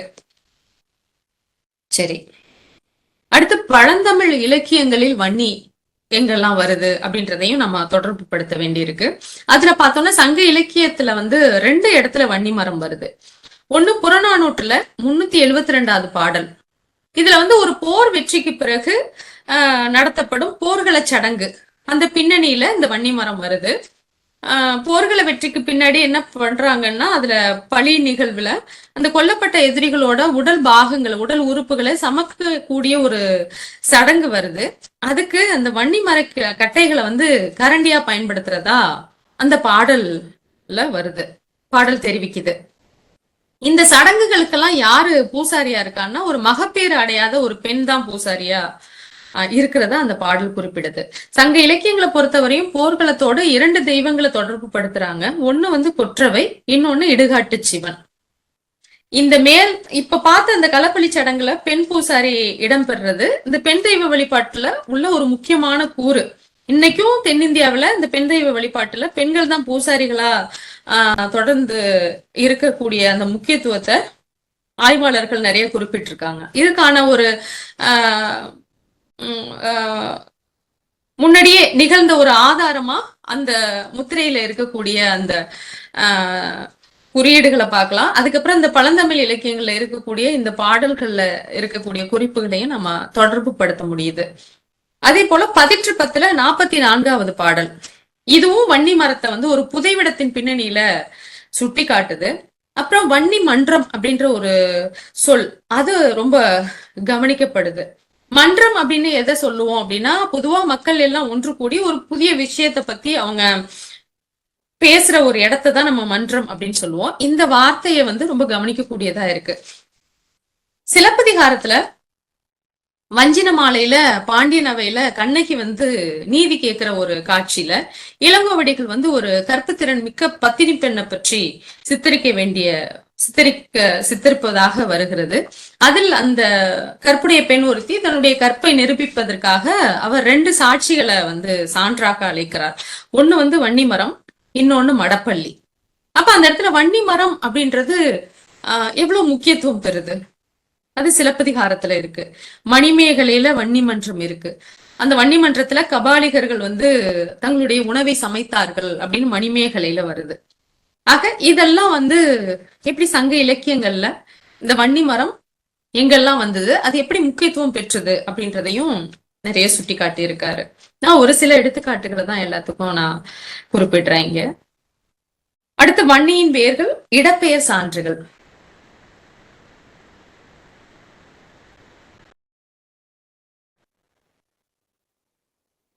அதோடைய பெயர் இந்தியா முழுமைக்கும் வேறு வேறு இடங்களில் வேறு வேறு பெயர்களில் அழைக்கப்பட்டாலும் அந்த பெயர்கள் எல்லாம் எப்படி இடப்பெயர்களாக விளங்குகின்றன என்பதுதான் இந்த வன்னியின் வேர்கள் என்பது, இடப்பெயர் சான்றுகள் என்பது.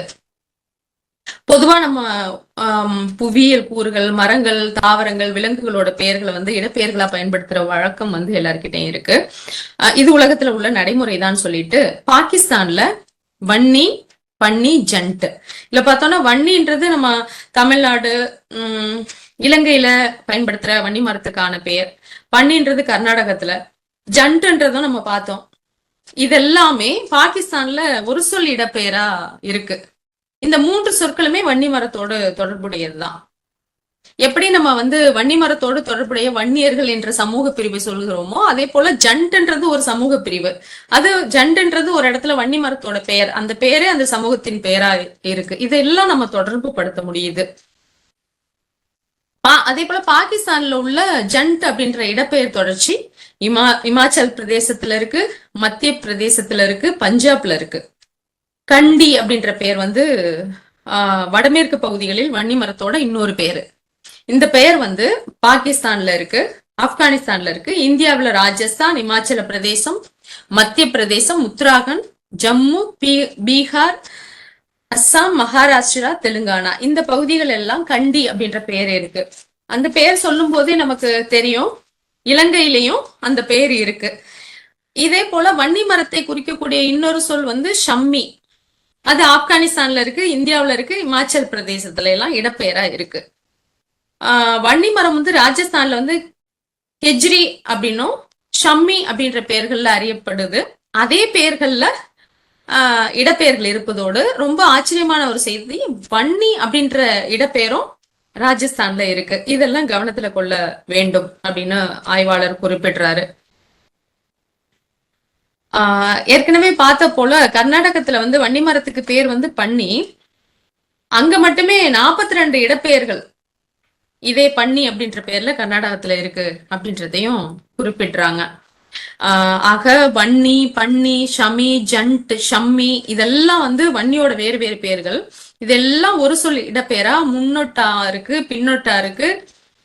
குறிப்பா எங்கன்னா இந்தியாவோட சிந்துவெளி பகுதிகள், அதுதான் இந்தியாவோட சிந்துவெளி பகுதிகள்ல இந்த பெயர்கள் பயன்படுத்தப்படுவது ஒரு பட்டியலாவே இந்த நூல்ல இணைக்கப்பட்டிருக்கு. ஒரு பட்டியலா, ஒரு மேப்பே இணைக்கப்பட்டிருக்கு, வரைபடமே இணைக்கப்பட்டிருக்கு.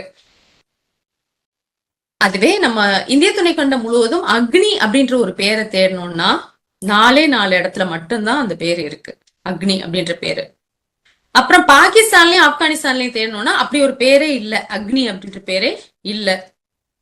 ஆக இந்த வன்னி, பன்னி போன்ற பெயர்களோடு அடையாளப்படுத்தப்படும் இந்த சமூக பிரிவின் பெயராக்க வரலாற்றை அக்னியோடு தொடர்பு படுத்துவது பொருத்தமாக இருக்காது அப்படின்னு சொல்றாரு. அதாவது வன்னியர்கள் அப்படின்ற அதுல உள்ள வன்னி அப்படின்ற பேரை அக்னியோடு தொடர்பு படுத்துவது வந்து பொருத்தமா இருக்காது. ஏன்னா அக்னின்ற பேரு எங்குமே இந்தியாவிலும் சரி, பாகிஸ்தான், ஆப்கானிஸ்தானும் சரி, எங்குமே ஒரு சொல் இடப்பெயராகவோ அல்லது முன்னொட்டோ பின்னொட்டாகவோ எங்குமே இடம்பெறல. இந்தியாவில மட்டும் 4 இடத்துல இருக்கு. ஆனா அந்த வன்னி என்று பொருள்படக்கூடிய வன்னி என்கிற பெயர்லயே இடப்பெயர்கள் நிறைய இருக்கு. அப்ப இந்த சமூக பிரிவின் பெயர் வந்து அக்னியோடு தொடர்பு படுத்த வேண்டியது கிடையாது, மரத்தோட தான் தொடர்பு படுத்தக்கூடியதா இருக்கு அப்படின்றத இந்த இடத்துல வலியுறுத்துறாரு. அப்புறம் சிந்துவெளி பகுதிகளில் உள்ள வன்னி, கண்டி ஆகிய 2 இடப்பெயரும் இலங்கையிலும் இருக்கு. இதை நம்ம கருத்துல கொள்ளணும். அப்போ ஒரு இடத்துல இருந்து இன்னொரு இடத்திற்கு புலம்பெயரும் போது அந்த மக்கள் என்ன பண்றாங்க, அந்த இடத்தோட பேரை எடுத்துட்டு போறாங்க அப்படின்றதுக்கான சான்றா இதெல்லாம் இருக்கு. உதாரணமா வன்னி, நொச்சி, ஈழம், கண்டி இந்த பெயர்கள் எல்லாம் பொதுவா நம்ம இலங்கையில தான் ஒரு தொகுப்பா இருக்கிறத நமக்கு தெரியும். இன்னைக்கும் இந்த இடப்பெயர்கள் அங்கு வழங்கப்படுது. ஆனா இதே இடப்பெயர்கள் தொகுப்பா எங்க இருக்குன்னா சிந்துவெளி நிலப்பரப்பிலும் கிடைக்கின்றன. இன்றைய சிந்துவெளி நிலப்பரப்பிலும் கிடைக்கின்றன. இது வந்து எதேச்சையா நிச்சயமா நிகழ்ந்து இருக்க வாய்ப்பு இல்ல. அந்த ஒரு காலத்துல அந்த பகுதியில வாழ்ந்த மக்கள் அந்த பகுதியிலிருந்து புலம்பெயரும் போது தங்களோட இடப்பெயர்களையும் சேர்த்து அவர்கள் எடுத்துக்கொண்டே பயணப்படுகிறார்கள். அவர்கள் பயணம் செய்த வழியெங்கும் இந்த இடத்தின் பெயர்கள் தடங்களாக புதைந்து கிடக்கின்றன, உறைந்து கிடக்கின்றன, பாதச்சுவடுகளாக உறைந்து கிடக்கின்றன என்று ஆய்வாளர் இந்த இடத்துல குறிப்பிடுறாரு. இதையெல்லாம் கருத்துல வச்சுட்டோம்னா இந்த வன்னியோட பெயர்கள் சிந்துவெளி மக்களோட எச்சமா இங்கெல்லாம் பரவி இருக்கு அப்படின்னு நம்ம எடுத்துக்க முடியும் அப்படின்னு சொல்லிட்டு சுட்டி காட்டுறாரு. அடுத்து வன்னிக்கும் அக்னிக்கும் என்ன சம்பந்தம் இருக்கு அப்படின்ற மாதிரி பார்த்தோம்னா, இந்த சமூகங்கள் வந்து தங்களுடைய சமூக பேரை அக்னியோட தான் தொடர்பு படுத்தி கொள்ள விரும்புது. வன்னிய குலச்சத்திரியன்றத அக்னி குலச்சத்திரியர் அப்படின்ற மாதிரி அவங்க வந்து குறிப்பிட்டுக்கிறாங்க. ஆனா உயிர் காப்பதாக, சாட்சியாக, முக்கியமான முடிவுகளை எடுக்கக்கூடிய இடமாக எது இருக்கு அப்படின்னா வன்னி மரம் தான் இருக்கு. அந்த வன்னி மரத்தோட சுள்ளிகளை எரிச்சுதான் சில சடங்குகளை, திருமண சடங்குகளை நடத்தி இருக்காங்க. அப்ப அங்க மரபான பூசாரிகளாக யார் இருந்திருக்காங்கன்னா குயவர்கள் தான் இருந்திருக்காங்க. அவர்கள் தங்களுடைய சூளை, செங்கல் சூளைக்கு அல்லது அந்த மட்பாண்டங்கள் தயார் செய்யும் அந்த சூளைக்கு வந்து எரிபொருளா அந்த வன்னி மர சுள்ளிகளை, குச்சிகளை வந்து விறகா பயன்படுத்தி இருக்க வேண்டும். அப்படி இருக்கும்போது யதார்த்தமாகவே அந்த வன்னிக்கும் அக்னிக்கும் இடையில ஒரு சம்பந்தம் நிகழ்ந்துருது.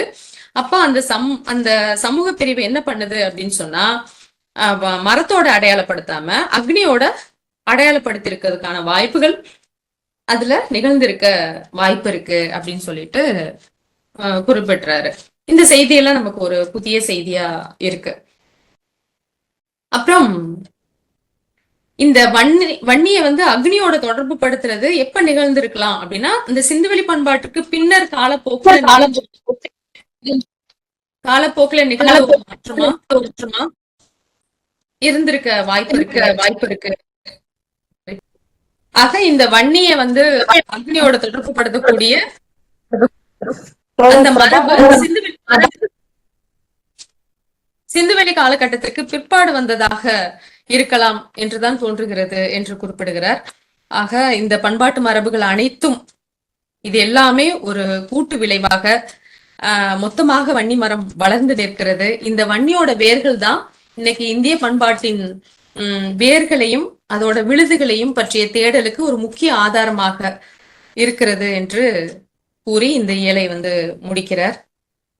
நன்றி. ஆல்மோஸ்ட் உரைக்கு நம்ம உரையோட முடிவுக்கு வந்தாச்சு, முடிச்சாச்சு, அவ்வளவுதான். நன்றி தோழர், மிக்க நன்றி.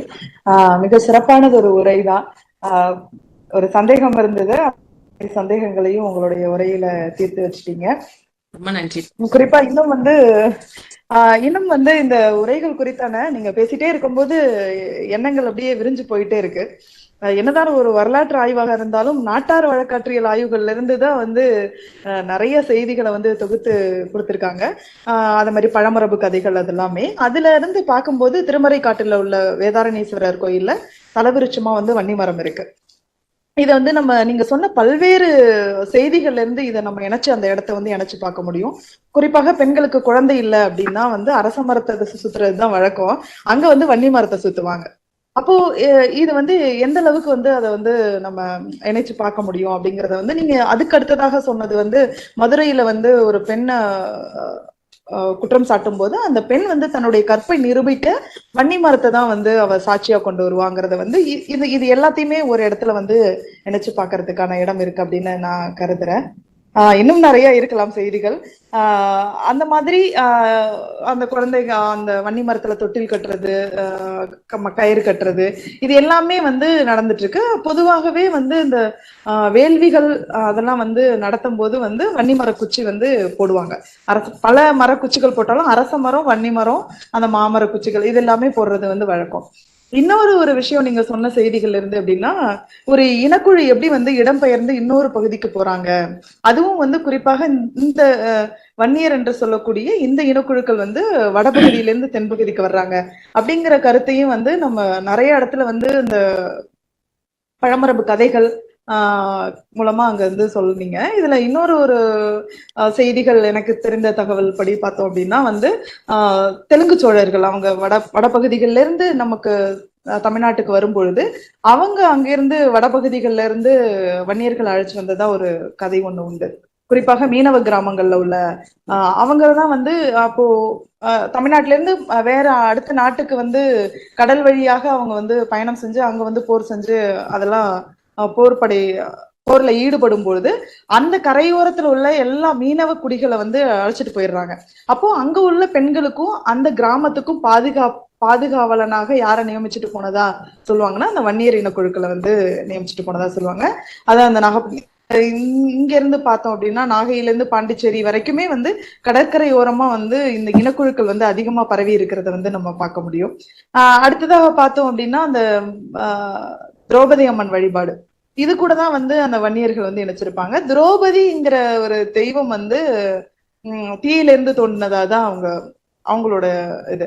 அப்போ தீயிலிருந்து தோன்றிய அந்த தெய்வத்தை வந்து குலதெய்வமா வச்சிருக்கிறதுனாலையும் கூட அவங்க அக்னி அந்த மாதிரி பெயர்களை வந்து தங்களுக்கு அடையாளப்படுத்திக்கிற வழக்கம் வந்து வடபகுதிகள்ல இருக்கு. இதெல்லாம் வந்து இப்ப ஆதிராமன் தோழர் இருந்தாருன்னா இன்னமும் கூட விளக்கமா நிறைய செய்திகள் சொல்லுவாரு அப்படின்னு நினைக்கிறேன்.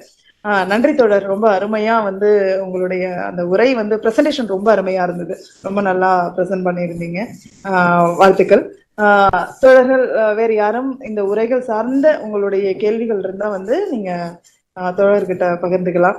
செய்திகள் தகவல்கள் முக்கியமா சொல்லணும், நீங்க நிறைய தரவுகள் பகிர்றீங்க. ரெண்டாவது நீங்க களத்துல இருக்கீங்க. இப்ப திருவேற்காடு கோயில்ல இருக்க அந்த ஸ்தல விருட்சம் அப்படின்னு திருமறைக்காடு வேதாரண்யம் திருமறைக்காடு அது அதெல்லாம் சொல்லும் போது இது எல்லாமே நீங்க களத்துல இருந்து பாக்குறீங்க, அங்க நடக்கிறத பத்தி ஆய்வு குறிப்புகள் தயார் பண்றீங்க அப்படின்ற போது இன்னும் உங்களுக்கு அது குறித்த நிறைய தரவுகள் வந்து கிடைச்சிருக்கும்.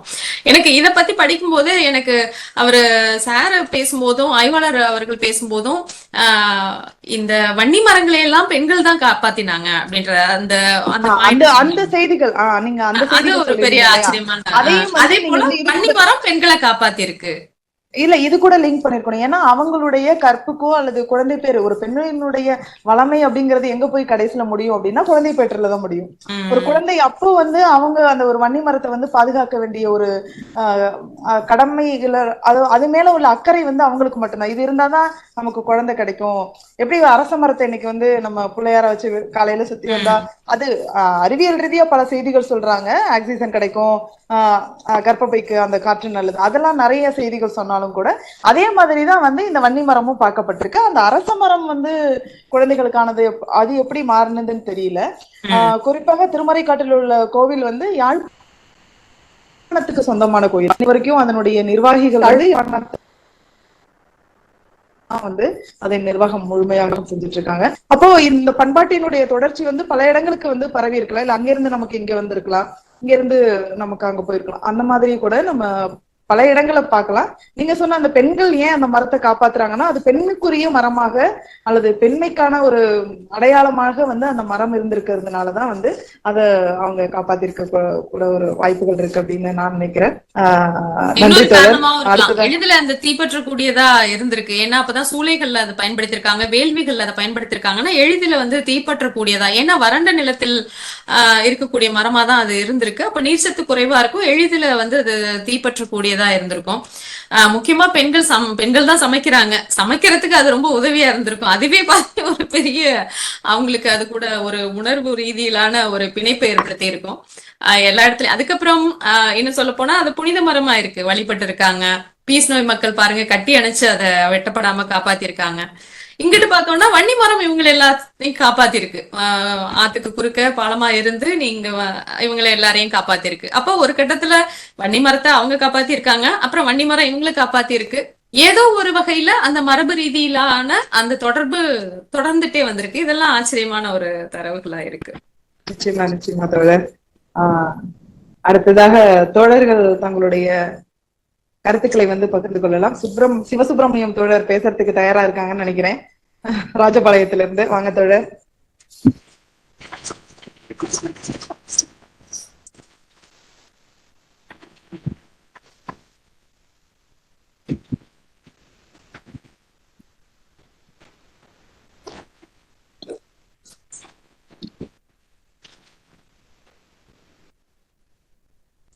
பேசலாம். அவங்க பேசுறாங்களா? சிவசுப்ரமணியன் தோழர் பேசுறாங்க, அத பேசிட்டு இருக்காரு, கேட்கல. அது வந்து அப்ப வந்து அவர் மியூட் எடுத்துருக்க மாட்டோம்னு நினைக்கிறேன். மியூட் எடுத்துட்டு பேசுங்க தோழர். தோழர் மியூட் எடுத்துட்டாரு முன்னாடியே. அப்படியா? இல்ல மியூட்ல தான் இருக்குது இப்போ. தோழர் பேசுங்க. இல்ல மியூட் எடுக்கல தோழர். அப்படியா? மியூட் எடுத்திருக்காரு, ஆனா வந்து ஏதோ ஒரு ஆடியோ இதாக இல்லைன்னு.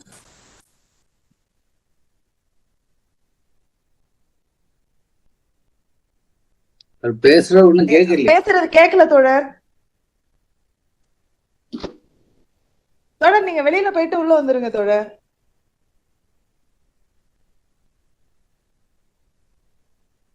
அப்போ ராமச்சந்திரன் பேசுறீங்களா? பேசுவா. ராமச்சந்திரன் வழக்கம் போல் சுமித்ரா அவர்களுடைய உரை வந்து மிக சிறப்பாக அமைந்தது.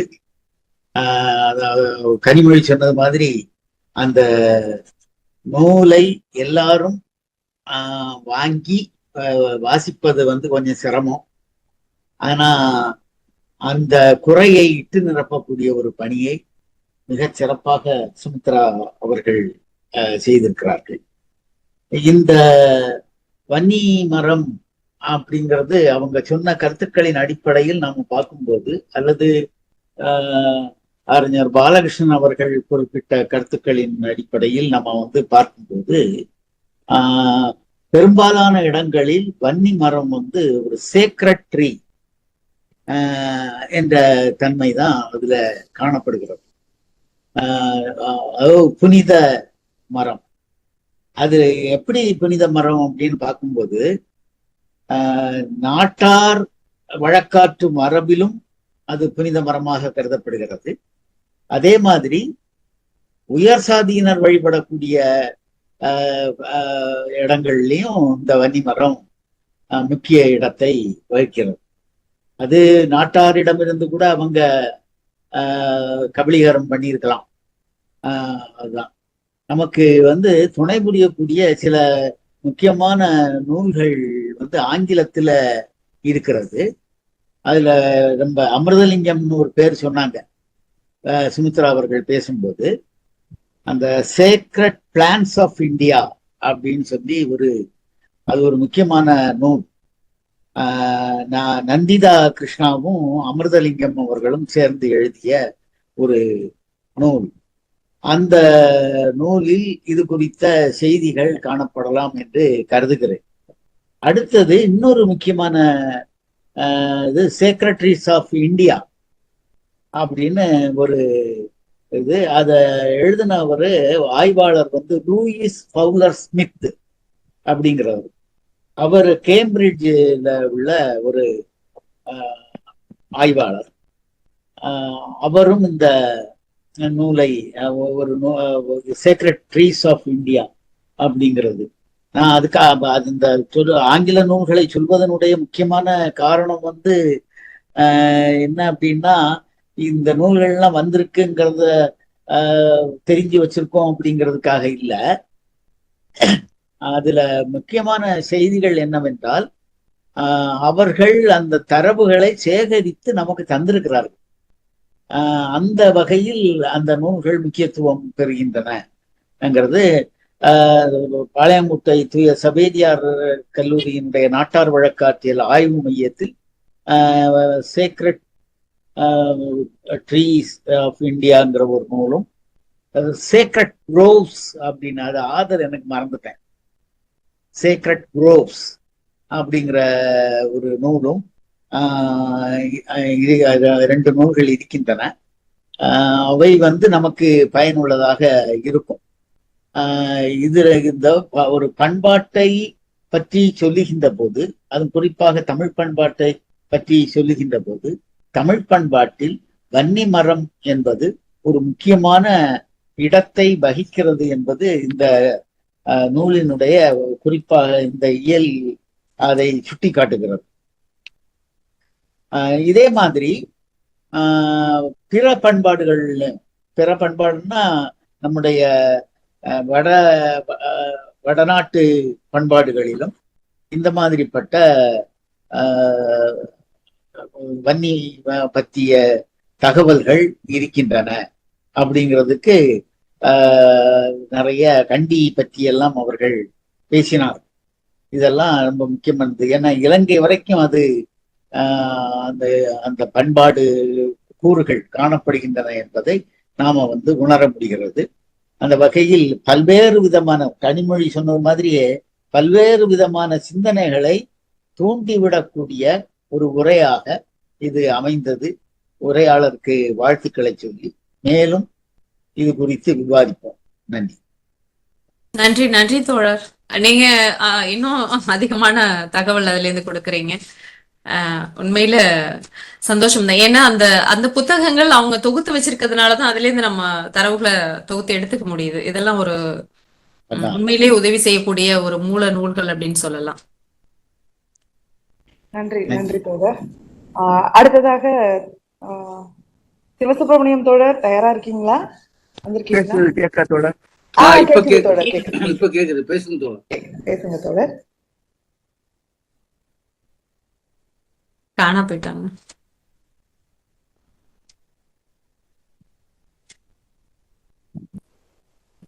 வெளியே போயிட்டு. சரி, அப்ப வேற யாராவது பேசுங்க. கனிமொழி. தோழர், வேற யாராவது கருத்துக்களை பகிர்ந்துக்கிறீங்களா தோழர்?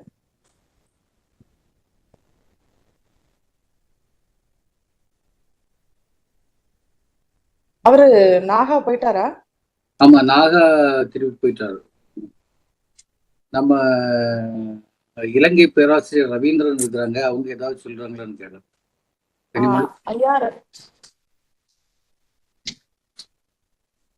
வணக்கம். நான் அந்த நூல் இன்னும் படிக்க இல்லை, ஆனா இந்த உரை மிக பயனுள்ளதாக இருந்தது. குறிப்பாக இலங்கை சார்ந்தும் சொல்லப்பட்ட அந்த விடயங்கள். ஆனால் மேலதிகமா நான் அந்த விடயங்களுக்குள்ள போகக்கூடியது இல்லை. எனக்கு இந்த வேதாரண்யம் திருமறைக்காட்டில இருக்கிற யாழ்ப்பாண தொடர்புன்றது எனக்கு இது புதிய தகவல், எங்களுக்கு அதை அறியக்கூடியதாக இருக்கே இல்லை. அந்த வகையில இங்கே நான் பெற்ற எல்லாமே புதிய விடயங்கள். ஏன்னா அந்த நூலும் நான் இன்னும் படிக்காத காரணங்களினால. ஆனா இந்த வன்னி என்றது தொடர்பாக இங்க நிறைய இருக்கு. இந்த வன்னி என்ற சொல்லத்தான் வவுனியா என்ற ஊர் பேரை மாறினது பற்றியும் அறிஞ்சிருக்கிறேன். மேலதிகமாக கருத்து சொல்லக்கூடிய தகவல்கள் என்னட்ட இல்லை. நன்றி. மிக்க மகிழ்ச்சி. நன்றி ஐயா. இது புதிய தகவல். வவுனியா என்பது வன்னியிலிருந்து தோன்றியதாக, இது புதிய தகவல். இல்ல, பாண்டிச்சேரி என்றது புதுச்சேரியில இருந்து பாண்டிச்சேரி எப்படி ஐரோப்பியர்களால அவர்களுடைய எழுத்து முறை பாண்டிச்சேரி என்று கொண்டு வந்ததோ அதுபோலத்தான் வன்னி என்றது அவர்கள் எழுதுகிற போது அந்த UN ஆகி மாறினது என்றது பேராசிரியர் சென்னை பல்கலைக்கழகத்தினுடைய துணைவேந்தராக இருந்த உடன் அந்த பேர் வருது இல்லை, மிக முக்கியம் என்ற அவர் தனிப்பட என்னோட உரையாடுகிற போது அதை எழுதி காட்டினார் எப்படி அது மாறுதுன்றது. வன்னியா BANNI என்றது ஒரு எண் ஆக மாறுறது. அதுதான் இப்ப அவரோட உச்சரிப்பு முறைக்குள்ளையும் இருந்த குழப்பமும் எழுத்து முறையில வந்த குழப்பமும் அதுக்கு அந்த புதுச்சேரி எப்படி பாண்டிச்சேரி ஆகினது, பொண்டிச்சேரி அண்டு பிரெஞ்சு பிறகு இங்கிலீஷ் ரெண்டுக்குள்ளேயும் மேற்பட்ட மாற்றங்கள் அதை எப்படி கொண்டு வந்ததுன்றது அதை வவுனியாவுக்கும் அவர் நினைச்சு காட்டினார். நன்றி தோழர். நன்றி தோழர். சிவசுப்பிரமணியம் தோழர் மியூட் எடுத்து பாருங்க.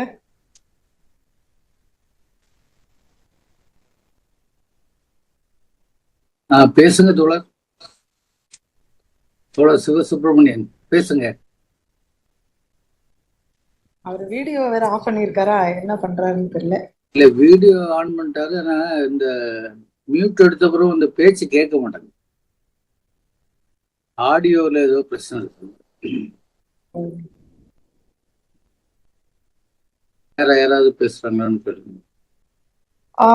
குமரப்பா தோழர் இருக்காங்க, ஜார்ஜ் தோழர், சலீம் தோழர், யாராவது கருத்துக்களை பகிர்ந்துக்கிறீங்களா தோழர்?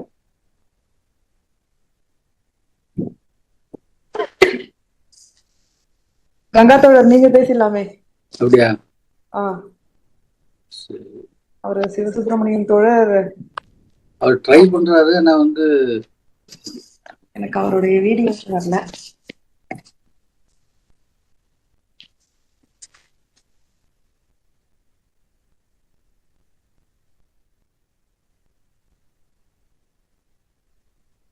அன்பான தோழர்களே, கேக்குதா கனிமொழி?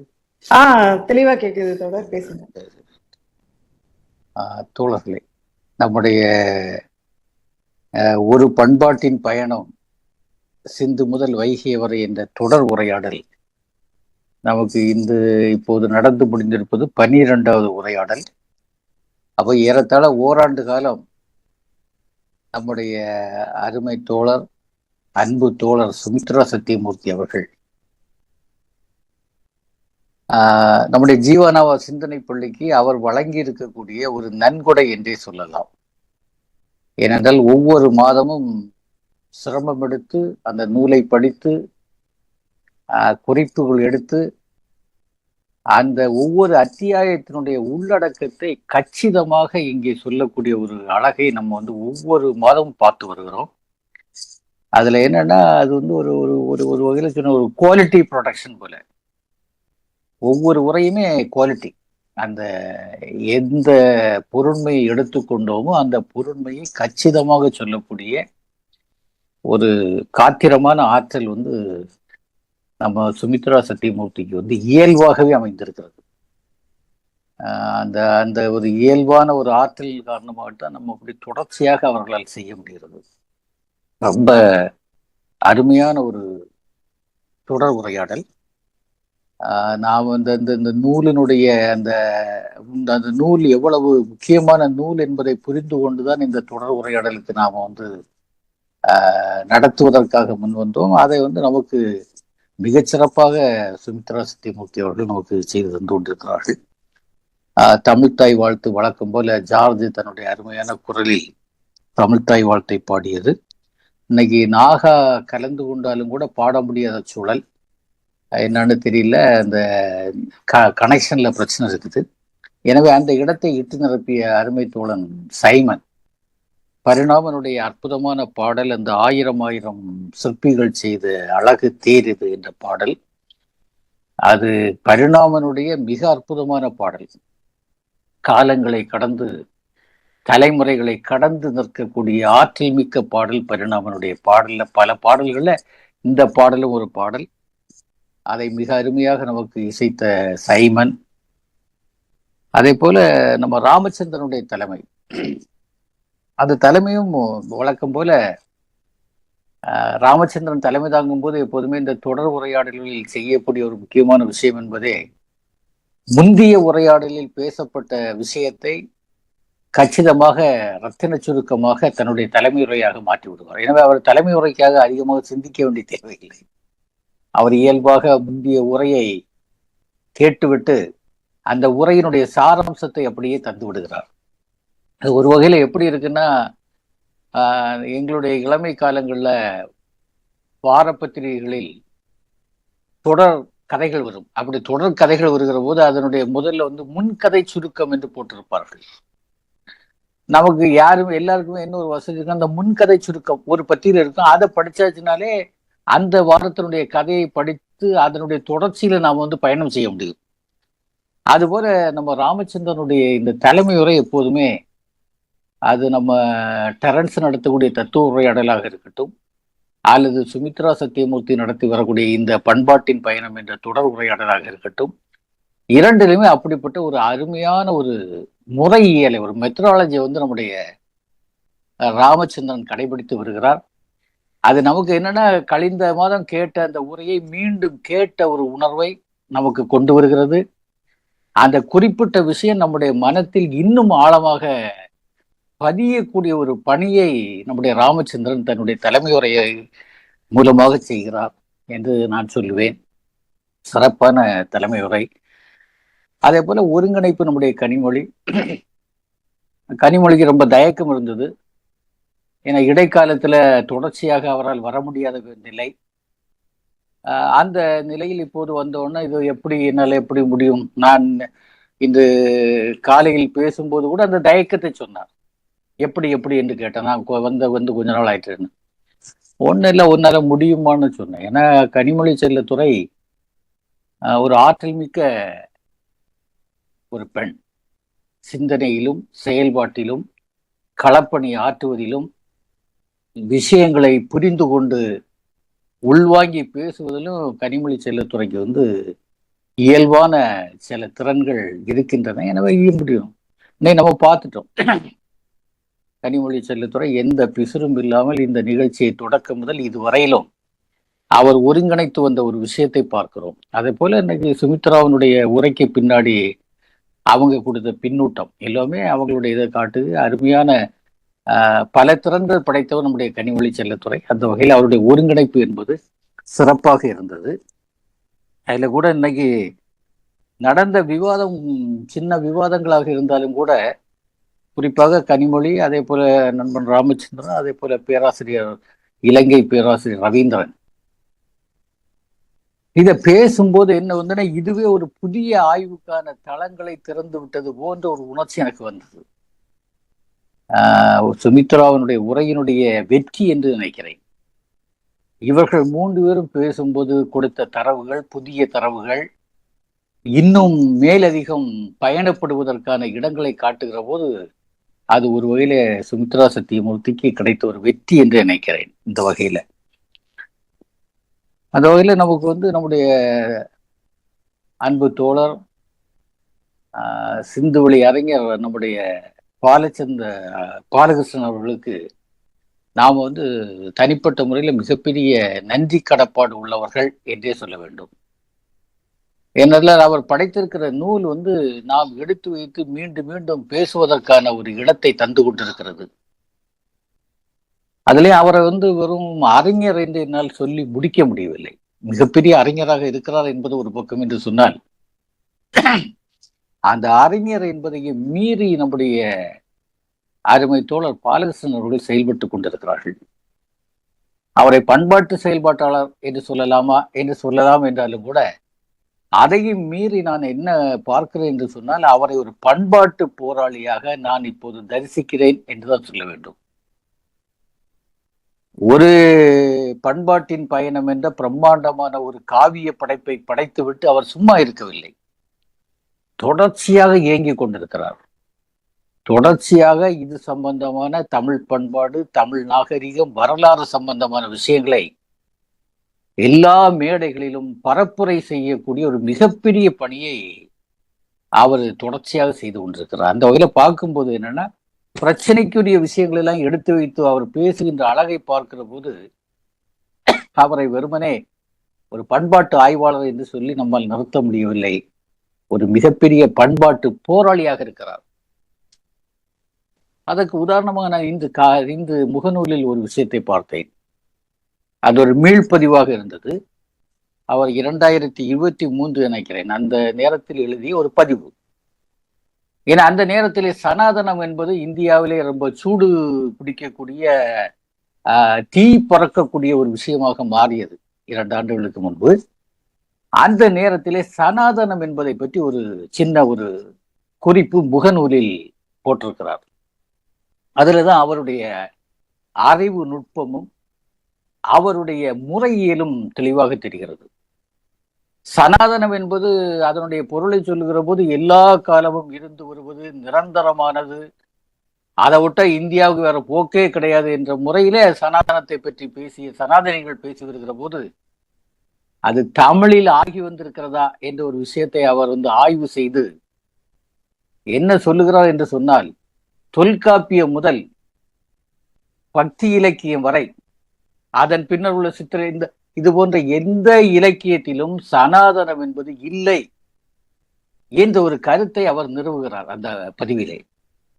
பாருங்கள், சனாதனம் என்பது மிகப்பெரிய சர்ச்சையாட்டு ஆன போது தமிழில் சனாதனத்திற்கு இடம் இல்லை, தமிழில் சனாதனத்துக்கு இடமில்லை என்று சொல்லுவதை நாம் எளிதாக புரிந்து கொள்ளலாம். ஏன்னா தமிழ்நாட்டில் தமிழில் ஜாதி இல்லை. ஜாதிங்கிறதே ஒரு கட்டத்துல இறக்குமதி செய்யப்பட்ட ஒரு விவகாரம் தானே. ஆனா அப்போ சனாதனம் என்ற ஒரு விஷயம் நம்முடைய பண்டை இலக்கியங்கள் எதிலுமே இல்லை என்பதையும், குறிப்பாக மகாகவி பாரதி தான் அந்த சனாதனத்தை முதலில் அந்த வார்த்தையை தமிழில் அறிமுகம் செய்கிறார் என்பதையும் அந்த பதிவிலே கொண்டு வருவார். பார்க்கும்போது அது தோழர் பாலகிருஷ்ணனுடைய அந்த ஆய்வு நுட்பம், அந்த ஆய்வு நெறி, அது மிகச் சிறப்பான ஒன்றாக பார்க்கிறேன். ஏனென்றால் ஒரு விஷயத்தை எடுத்துக்கொண்டால் அது சம்பந்தமாக அவர் களப்பணி ஆற்றுகிறார் ஒரு பக்கத்திலே, இன்னொரு பக்கத்திலே அது சம்பந்தமாக ஏற்கனவே அறிவுலகில் வெளியாகி இருக்கக்கூடிய ஆராய்ச்சி முடிவுகளையும் உள்வாங்கி கொண்டு வருகிறார். அதனால்தான் அவருடைய இந்த ஒரு பண்பாட்டின் பயணம் என்ற நூல் ஒரு காவிய படைப்பு என்று சொல்லுவதற்கு ஒரு காரணம் அது. ஏறத்தாழ அவருக்கு தெரிந்த எல்லா தரவுகளையும் நாம் முன்னிலைப்படுத்தி வைத்து கொண்டுதான் அவர் தான் கண்டறிந்த உண்மைகளை, முடிவுகளை நமக்கு சொல்ல வருகிறார். அது அவருடைய ஒரு அற்புதமான ஒரு மெத்தடாலஜியாக இருக்கிறது. அதை இன்றைக்கு நம்முடைய சுமித்ராவுடைய உரையிலும் பார்த்தோம். வன்னியின் வேர்கள் என்ற அடிப்படையிலே வன்னி என்பதை அது எங்கெல்லாம் இருக்கிறது என்பதெல்லாம் சொல்லி, அதுக்கு நம்முடைய பண்பாட்டுக்கும் அதற்குமான உறவுகளை சொல்லி அது சம்பந்தமான ஒரு அடிப்படையான ஒரு அறிவை நமக்கு தந்து விடுகிறார். அந்த மரம், வன்னி மரம் என்பது நம்ம பொதுவாக பல மரங்களில் அது ஒரு மரம் என்று நம்மால் இனி போக முடியாது. அதைத்தான் நம்ம பாலகிருஷ்ணன் அவர்களுடைய ஆராய்ச்சி அல்லது அவருடைய நூல் ஒவ்வொரு விஷயத்தை பேசுகின்ற போது நம்ம பார்த்து வருகிறோம். இதுவரையிலும் கடந்து வந்திருக்கக்கூடிய ஒவ்வொன்றையும், ஒவ்வொரு அத்தியாயத்தையும் பார்க்கும்போது அந்த அத்தியாயத்தில் நமக்கு முன்னாடி ஒரு மிகப்பெரிய ஒரு அறிவு பரப்பை விரித்து போட்டு விடுகிறார். இன்னும் மேலதிகம் ஆய்வுகள் உருவாவதற்கான ஒரு தளத்தையும் கூட அவர் இதன் மூலம் உருவாக்குகிறார் என்கிறதை பார்க்கிறோம். அந்த வகையில நான் என்ன பார்க்கிறேன்னா, அதனாலதான் எனக்கு அந்த நூல் மட்டும் இல்லாமல் அந்த நூலுக்கு பின்னால் அவர் இன்று வரை செய்து கொண்டு வரக்கூடிய பல பணிகளை அந்த முகநூல் மூலமாகவே நாம் அறிந்து கொள்கிறோம். அவருடைய பல நடவடிக்கைகள் நமக்கு முகநூல் மூலமாகவே தெரிகிறது. அப்படி பார்க்கிற போது அவரை ஒரு பண்பாட்டு போராளி என்று சொல்லுவதில் நாம் துணிந்து சொல்ல முடியும் என்று நான் நினைக்கிறேன். அந்த வகையில அந்த நூல் எவ்வளவு முக்கியமோ, அந்த நூல் எவ்வளவு ஆதாரமாக இருக்கிறதோ, அதை போன்று நமக்கு இன்றைக்கு நம்முடைய சுமித்ரா சத்தியமூர்த்தி நமக்கு செய்து தரக்கூடிய உரைகளும் அமைந்திருக்கின்றன என்பதில் எந்த சந்தேகமும் இல்லை. அவருடைய பணியை பரப்புரை செய்யக்கூடிய ஒரு அருமையான விஷயத்தை நாம் செய்து கொண்டிருக்கிறோம். அதை கனிமொழி செல்லத்துறை மிக அருமையாக குறிப்பிட்டார். அந்த நூலை படிக்க முடியாதவர்களுக்கு அந்த நூலினுடைய உள்ளடக்கம் என்ன, பாலகிருஷ்ணன் அவர்கள் எதை சொல்ல வருகிறார் என்பதை இன்றைக்கு சமூகத்தின் சமவெளியில், பொது வெளியில் வைக்கக்கூடிய ஒரு விஷயத்தை செய்து வருகிறோம் என்ற முறையில ஒரு சிறப்பான ஒரு நடவடிக்கையை நம்முடைய தோழர் சுமித்ரா சத்தியமூர்த்தி அவர்கள் செய்து கொண்டு வருகிறார்கள். எனவே அவருக்கு வழக்கம் போல நம்முடைய அன்பையும் நம்முடைய நன்றிகளையும் வாழ்த்துக்களையும் தெரிவித்துக் கொள்வதோடு இந்த நிகழ்வில் கலந்து கொண்ட தோழர்கள் நிறைய பேர் கலந்துருக்கிறாங்க. அதுல குறிப்பாக நமக்குள்ள ஒரு மகிழ்ச்சியான ஒரு விஷயம் என்பது நம்முடைய இலங்கை பேராசிரியர் ரவீந்திரன் அவர்கள் தொடர்ச்சியாக நம்முடைய நிகழ்வுகளுக்கு வருவதும் நம்முடைய நிகழ்வுகளை இருந்து உள்வாங்குவதும் அது ஒரு நாம் எடுத்து சொல்ல வேண்டிய நமக்கு பெருமை தரக்கூடிய ஒரு விஷயமாக நான் கருதுகிறேன். ஏனென்றால் நாம் விவாதிக்கின்ற நாம் விவாதித்து அறிய வேண்டிய பல பரப்புகளை தொடர்ச்சியாக தன்னுடைய சிந்தனை உலகத்திலே வெளிப்படுத்தி வரக்கூடிய அருமையான பேராசிரியர் நம்முடைய இனிய தோழர். அவர் தொடர்ச்சியாக வந்து கொண்டிருக்கிறார் என்பதும் அந்த வகையில நம்ம இந்த நிகழ்ச்சியில இன்னைக்கு இப்போ நம்முடைய குமார் என்ற ஒரு தோழர் வந்திருக்கிறார். அதே போல அருமை தம்பி சலீம், அதே போல நமக்கு நாகேந்திரன், இன்னும் சில தோழர்கள் வந்திருந்தார்கள். எல்லோருக்கும் என்னுடைய அன்பான வணக்கங்களை தெரிவித்துக் கொள்கிறேன். அதே போல முகநூல் நேரலையிலும் கலந்து கொண்டிருக்கக்கூடிய அன்பான தோழர்களுக்கு என்னுடைய வணக்கங்களையும் வாழ்த்துக்களையும் தெரிவிப்பதோடு வழக்கமாக நமக்கு நிறைவு பாடலை பாடக்கூடிய அருமை நண்பன் சைமனுக்கும் என்னுடைய வணக்கத்தையும் வாழ்த்தையும் சொல்லி முடிக்கின்றேன். நன்றி, வணக்கம். நன்றி தோழர். அனைவருக்கும் நன்றி. நன்றி தோழர். ரொம்ப சிறப்பான ஒரு பின்னூட்டம் உரை கொடுத்தீங்க. அடுத்ததாக சிவசுப்பிரமணியம் தோழர் வந்திருக்காங்களா? இருந்தாங்க, வெளியில போயிட்டாங்க. இல்ல அவங்க இல்ல. மிக்க நன்றி தோழர். அடுத்ததாக நேரடியாக நிறைவு பாடலுக்கு வந்துடலாமா தோழர்? ஆமா, ராமச்சந்திரன் தலைமை உரை தலைவர் இல்ல சுமித்ரா ஏதாவது சொல்றதா இருந்தா சொல்லட்டும். சரி, அப்படியே முடிச்சிடலாம். சுமித்ரா தோழர் சொல்லுங்க. ரொம்ப நன்றி. உண்மையிலே இன்னைக்கு நிகழ்வு முடிந்ததுக்கு அப்புறம் அந்த உரையாடும் போது கனிமொழி தோழர் சொன்ன தரவுகள் ஆகட்டும், நிறைய தகவல்கள் புதுசா இருந்தது. அதே மாதிரி இலங்கையிலிருந்து பேராசிரியர் ரவீந்திரன் தோழர் அவர்கள் கொடுத்த அந்த வவுனியா போன்ற தரவுகள், இதெல்லாமே ஒரு புதிய தகவல்கள். அப்போ ஒரு விஷயத்தை பத்தி தொடங்கி நம்ம பேசும்போது தகவல்களை பகிரும் போது வேறு வேறு இடங்களிலிருந்து கிடைக்கக்கூடிய தகவல்கள் இன்னும் நமக்கு அதை மெருகேற்றக்கூடிய ஒன்றாக இருக்கிறது. அந்த வகையில் இன்றைய நிகழ்வு ஒரு திருப்தியான ஒரு மனநிறைவு தரக்கூடியதாக இருந்தது. அனைவருக்கும் நன்றி. நன்றி தோழர். உங்களுடைய உரையும் மிக சிறப்பாக இருந்தது. உங்களுடைய உரை தான் பல இடங்களுக்கு சிந்திக்க வச்சது. பாலகிருஷ்ணன் அவர்கள் எழுதியிருந்தாலும் கூட நீங்க இன்னைக்கு இந்த இடத்துல சொல்லும் போதுதான் எங்களுக்கான வாய்ப்புகள் கிடைக்குது. அதுக்கு நான் பதில் சொல்றதுக்கோ அல்லது அதை பத்தி கலந்துரையாடுவதற்கான வாய்ப்புகள் ஜீவானாவா சிந்தனை பள்ளி ஏற்படுத்தி கொடுத்திருக்கு. அதனால நமக்கு ஜீவானாவா சிந்தனை பள்ளிக்கு சொல்லிக்கொண்டேதான் இருக்கிறோம். இன்னும் சொல்லிக்கொண்டே. எதுக்கும் மியூட் எடுத்து பாருங்க தோழர். தோழர் சிவசுப்பிரமணியன் பேசுங்க.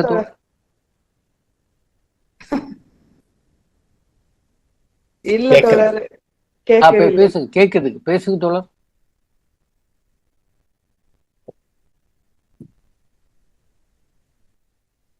கேக்கல. ஒரு வார்த்தை பேசுன்னு கேட்டது. தோழர் வீடியோவை ஆஃப் பண்ணிட்டு பேசி பாருங்க. தோழர் வீடியோ ஆஃப் பண்ணிட்டு பேசி பாருங்களா? பேசி பாருங்க. போ இல்ல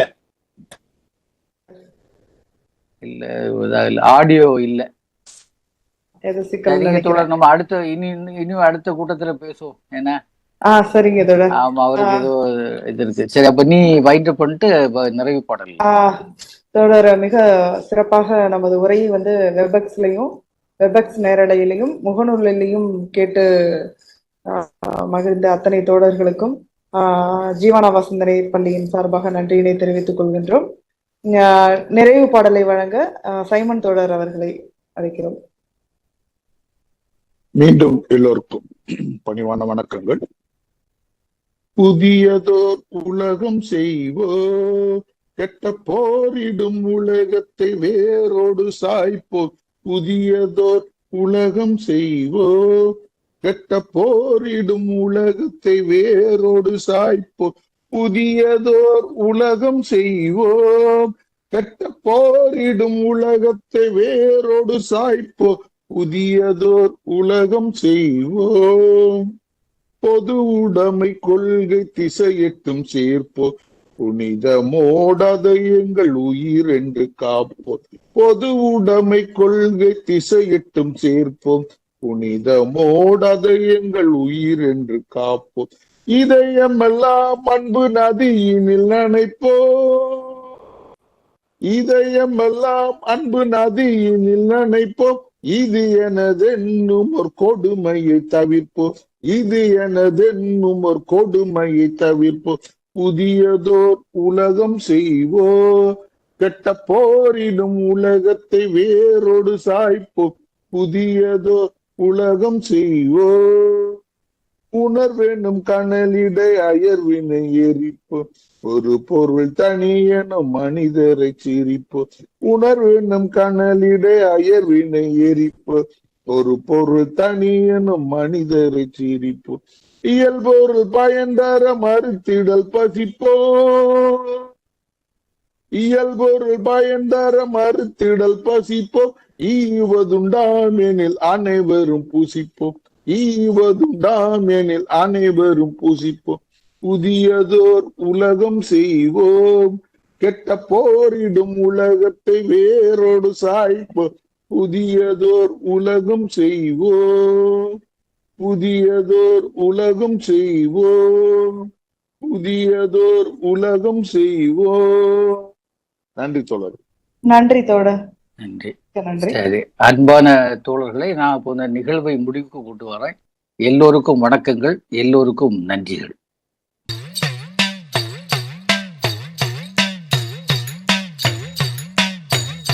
பிறப்பு ஒக்கும் எல்லா உயிர்க்கும் சிறப்பு ஒவ்வா செய்தொழில் வேற்றுமையான். பிறப்பு ஒக்கும் எல்லா உயிர்க்கும் சிறப்பு ஒவ்வா செய்தொழில் வேற்றுமையான்.